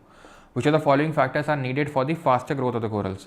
यानी कि प्रवाल की वृद्धि के लिए निम्नलिखित में से किन घटकों की आवश्यकता होती है? तो अभी बताया था तापमान कैसा चाहिए, अलवण जल नहीं चाहिए, लवण चाहिए, यानी कि उसमें सलाइन वाटर चाहिए, फ्रेश वाटर नहीं चाहिए, यानी कि गलत है ये। पहला अगर गलत है तो पहला गलत है, ख़त्म, 2 3 4 अपने आप सही हो गया। क्लियर वाटर चाहिए, शैलो वाटर चाहिए, सो दैट सनलाइट आ सके। बहुत डीप पे चले जाओगे तो भी सनलाइट नहीं आएगी, और अगर मडी वाटर होगा तो भी सनलाइट नहीं आएगी। प्लेंटी ऑफ सनलाइट चाहिए, और टेम्परेचर भी 25-26 डिग्री सेल्सियस, ठीक है, तो चौथा भी सही होगा। Which of the following states और UTs has the largest area under coral reefs in India? Gujarat, Tamil Nadu, Andaman Nicobar या फिर लक्षद्वीप? तो किस राज्य या फिर केंद्र शासित प्रदेश का सबसे ज़्यादा area covered under coral reef? तो as a matter of percentage तो पूछ नहीं रहा है, परसेंटेज के तौर पे पूछ रहा होता तो लक्षद्वीप होता, क्योंकि वो कोरल के ही बने हुए हैं। लेकिन अंडमान निकोबार भले सिर्फ कोरल के नहीं बने हुए हैं, लेकिन उसके कंपैरिजन में कोरल यहाँ ज़्यादा है अंडमान निकोबार में, ठीक है। गुजरात, तमिलनाडु तो ऐसे भी नहीं होगा। Which of the following statement with reference to oceanic crust is are correct? तो जो महासागरीय भूपरपटी है, ठीक है, फिर महासागरीय परपटी है, उसके संबंध में निम्नलिखित में से कौन सा कथन है सही है? तो महाद्वीपीय शैलों की तुलना में महासागरीय परपटी शैल अधिक नवीन है, यानी oceanic crust are much younger than the continental crust. बिल्कुल, क्योंकि वो अंदर से मैग्मा निकल रहा है, लावा सॉलिडिफाई हो रहा है, ठीक है, वो सॉलिडिफाई हो रहा है, ठीक है, और क्या बन रहा है, ये नया नया रॉक बन रहा है, ठीक है। तो पहला वाला स्टेटमेंट बिल्कुल यहाँ पे सही होगा, that is oceanic crust are much younger than the continental crust. मध्य महासागरीय कटकों के शिखर के दोनों और समान दूरी पर स्थित महासागरीय परपटी शैल चुंबकीय गुण धर्मों के संदर्भ में समानताएं दर्शाते हैं। That is the oceanic crust rocks equidistant on either side of the crust of mid oceanic ridge, show similarities in terms of magnetic properties. As same है तो मैग्नेटिक प्रॉपर्टी भी सेम ही होगी, ठीक है, जिसको कि हम पीलियो मैग्नेटिज्म बोलते हैं, ठीक है। तो पीलियो मैग्नेटिज्म, जो पीलियो मैग्नेटिक प्रॉपर्टी है वो भी सेम होगी। बन गए असिस्टेंट कमांडेंट पल भर में। Which of the following types of coral reefs are developed under along the edges of the continental shelves and separated by lagoon? Which of the Hindi में नहीं है क्या? Which of the following types of coral, कौन से तरह के प्रवाल भित्ति हैं जो कि edges of continental shelf पे बनते हैं और लगून से अलग होते हैं, सेपरेटेड होते हैं, बैरियर, याद आया, ठीक, ये था। और सेपरेट बाई लगून, लगून मतलब वही लेक को लगून बोलते हैं, ठीक है, जो 2 कॉन्टिनेंट के बीच में इस तरीके से होता है उसको हम लगून लेक बोलते हैं। वो हम पढ़ेंगे जब लेक्स के बारे में पढ़ेंगे तो, ठीक है। तो बैरियर है। फ्रिंजिंग क्या है? किनारों में एकदम लगा हुआ है, चपका हुआ है। अटोल क्या है? एकदम छल्ला है, जयमाला। 1962 who published the theory of history of ocean basins which outlined the theory of how tectonic plate could move, later called the sea floor spreading, ठीक है। 1962 में किसने the history of ocean basins प्रकाशित किया, जिसमें टेक्टोनिक प्लेटों के गति करने के सिद्धांत को रेखांकित किया गया था, जिसे बाद में समुद्र तल फैलाव कहा गया? अल्फ्रेड वेगनर, लुइस बॉर, हैरी हैमंडेस या फिर जॉर्ज एडवर्ड बैकस? पहले वो एक लिविंग ऑर्गेनिज्म होता है, जेकेजी कोरल पहले एक लिविंग ऑर्गेनिज्म होता है, बाद में जब वो कैल्शियम कार्बोनेट का सेक्रेशन करता है तो वो एक पत्थर की तरह हो जाता है, लेकिन पहले वो एक लिविंग ऑर्गेनिज्म ही होता है, ठीक। तो अल्फ्रेड वेगनर ने क्या दिया था? 1912 में कॉन्टिनेंटल ड्रिफ्ट थ्योरी दी थी, ठीक है। और हैरी हैमंड हेस ने दिया था। ऑप्शन नंबर सी यहाँ पर सही आंसर होगा, option number C. Question number 11 करो।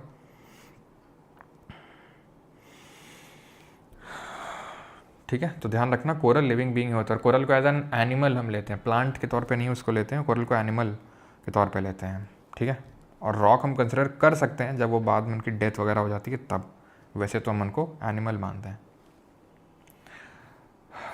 इन 1596 1596 सीधा 1596 देखते ही अब्राहम ऑर्थेलियस, इन्होंने थेसारुस क्या है, thesaurus geographicus, that the contents of the earth were not always located in the present positions, okay.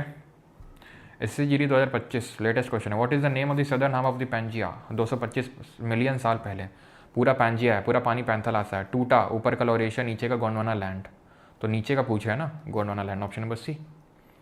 What is the impact of ocean acidification on coral reefs and shell forming organisms? प्रवाल भित्तियों और शैल निर्माण जीवों पर महासागरीय अम्लीकरण का क्या प्रभाव पड़ता है? तो ओशन एसिडिफिकेशन ये एनवायरनमेंट में पढ़ेंगे, वही है कि ग्लोबल वार्मिंग के जैसे ओशन एसिडिफिकेशन होता है, उसका कोई इम्पैक्ट होता ही नहीं, बिल्कुल होता है। अभी हमने देखा था कोरल ब्लीचिंग होती है, इट एनहांसेस, बढ़ा देता है कोरल की ग्रोथ को, नहीं, it weaken coral skeleton and affect shell formation, उनके स्केलेटन को वीक कर देता है, ठीक है, क्योंकि एसिडिफिकेशन हो जाएगा तो एसिड वीक कर देगा उनको।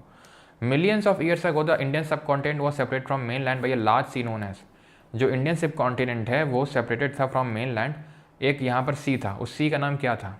उस सी का नाम था टेथीस सी। बेसिक से है क्वेश्चन एकदम, SSC JEE 2024। Which is the following is the third largest ocean in the world and is present on the southern side of the Asia. निम्नलिखित में से कौन सा विश्व का तीसरा सबसे बड़ा महासागर है और एशिया के दक्षिणी भाग में स्थित है? हाँ, पैसा, Pacific, Atlantic, Indian. A village is established in a region where land meet the ocean, what is this called as? एक गांव है जहाँ जमीन और समुद्र का मिलन हो रहा है, उसको क्या बोलेंगे? कोस्टल रीजन, मार्शी लैंड, सी बीच या ट्रॉपिकल रीजन, उसको बोलेंगे coastal region. Option number A, ठीक है, तटीय क्षेत्र है वो। The oceanic crust which is mostly made up of different types of basalt which x tends how many kilometres beneath the ocean floor. कितना डेप्थ है ओशन क्रस्ट का? कल पढ़े थे। कॉन्टिनेंटल क्रस्ट कितना? 30 किलोमीटर, ओशनिक 5 किलोमीटर, ठीक है। तो लगभग वही आप 5 से 10 कंसिडर कर सकते हो, ठीक है। तो ऑप्शन नंबर डी इसका आंसर हो जाएगा। ऑप्शन नंबर, एक सेकेंड,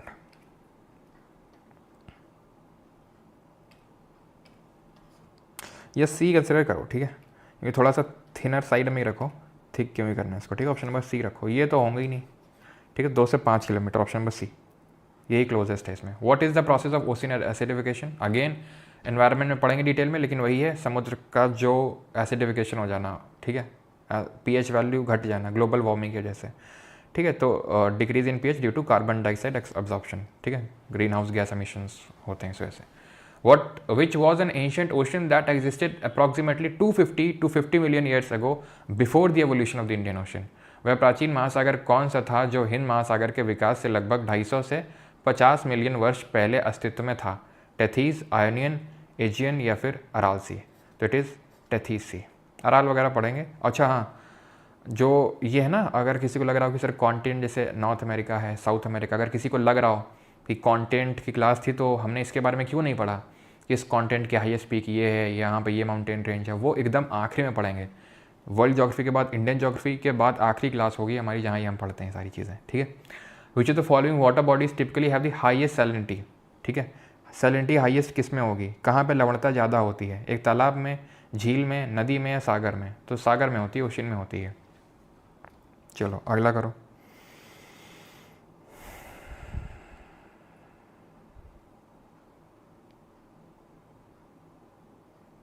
अगला है आपका, what is the primary reason for asymmetrical distribution of continent and oceans across the earth surface? Symmetrical नहीं है, एसिमेट्रिकल है। Sea floor spreading and plate tectonics, बिल्कुल सही है। अब जब समुद्र ऐसे, समुद्र के अंदर सी फ्लोर स्प्रेडिंग होगी, लावा स्प्रेड होगा, तो इसको पुश करेगा और पुश करेगा, तो कॉन्टिनेंट भी पुश होते हैं इसकी वजह से, और कॉन्टिनेंट भी दूर जाएंगे। तो सी फ्लोर स्प्रेडिंग से क्या हो रहा है? सी का जो फ्लोर है, उसका जो ज़मीन है वो स्प्रेड हो रहा है, तो कॉन्टिनेंट भी तो स्प्रेड होंगे, वो भी तो कहीं दूर दूर जाएंगे, एक दूसरे से इधर उधर जाएंगे, ठीक है। तो सी floor spreading, option number A यहाँ पर सही आंसर होगा। ओके, ये नहीं करना है यार, ठीक है, ये नहीं करना है अभी। आंसर इसका ऑप्शन नंबर बी होगा, लेकिन ये हम लोग करेंगे कहाँ पे? ये करेंगे जब इंडियन मानसून पढ़ेंगे वहाँ पे।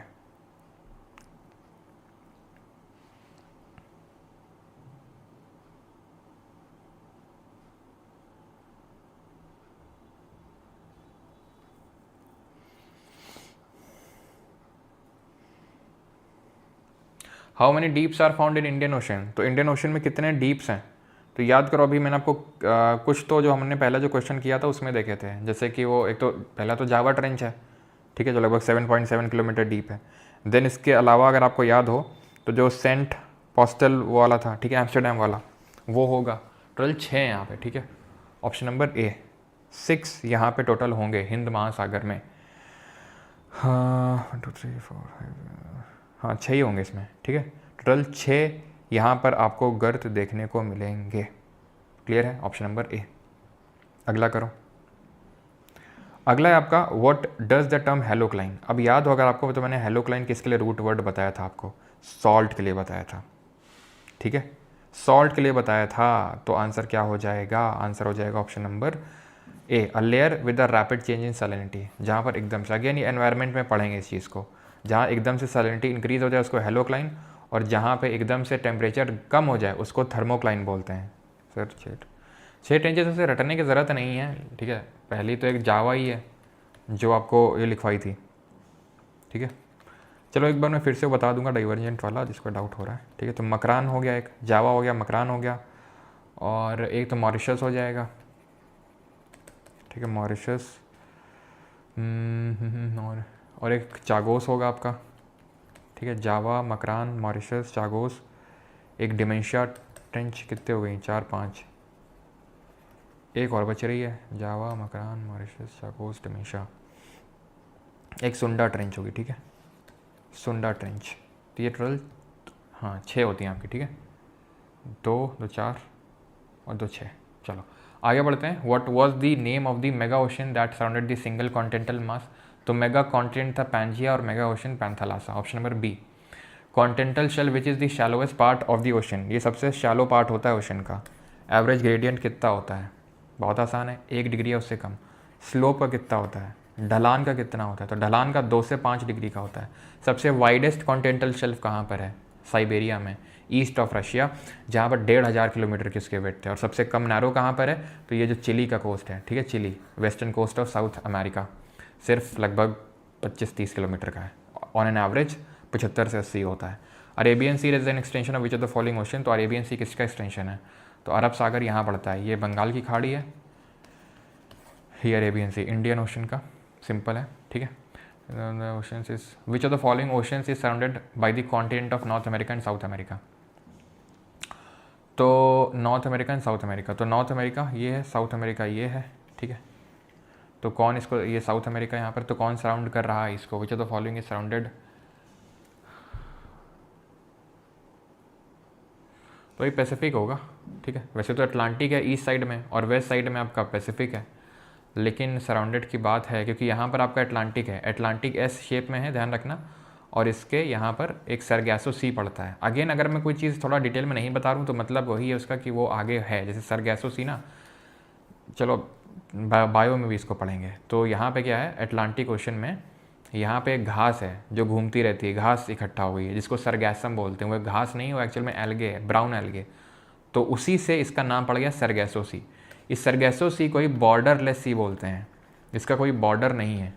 और पूछता है ये कहाँ पे है, तो ये नॉर्थ अटलांटिक ओशन में सरगैसो सी, नॉर्थ अटलांटिक ओशन में, ठीक है। तो नॉर्थ अटलांटिक ओशन में, जैसे कि मैं आपको दिखाता हूँ, एक सेकंड रुको, ठीक है, क्योंकि तभी आपको फील आएगा। ओके, यहाँ पे, ठीक है, यहाँ पे आपको देखने को मिलेगा सरगैसो सी, बॉर्डरलेस सी, कोई बॉर्डर नहीं है।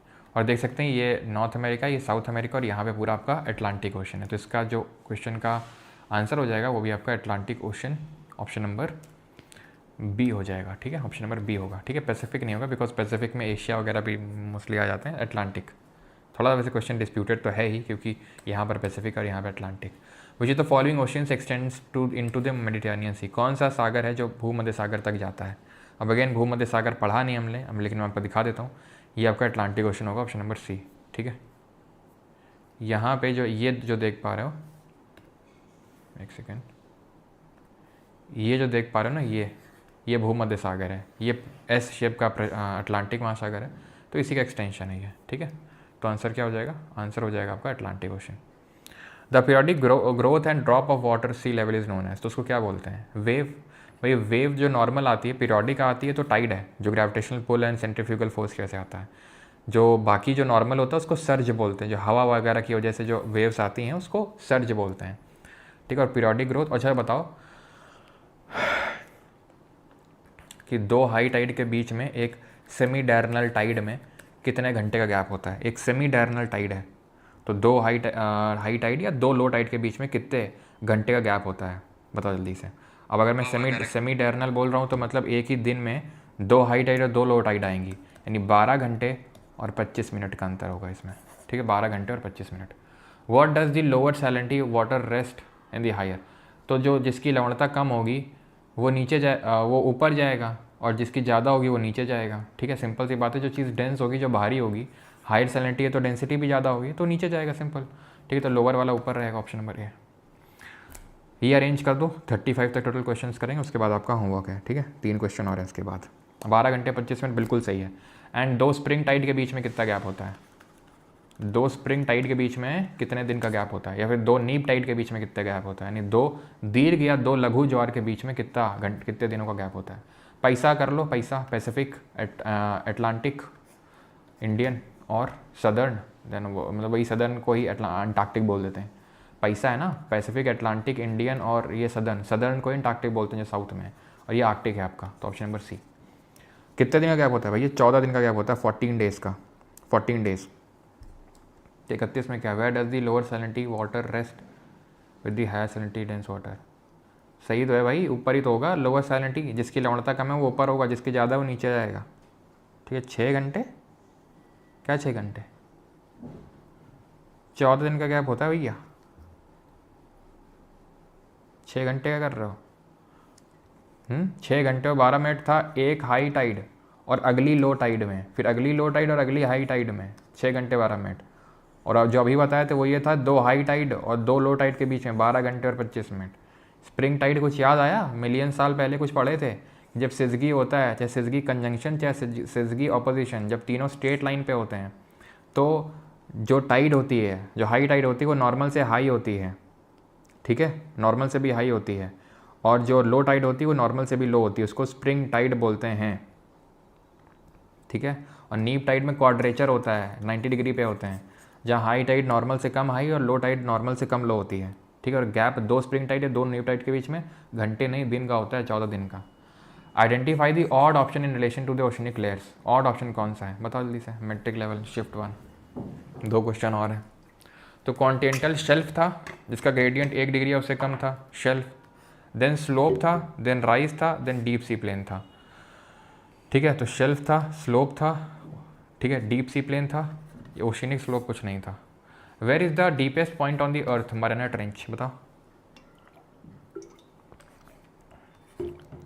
इंडियन ओशन का क्या था डीपेस्ट पॉइंट? Java trench.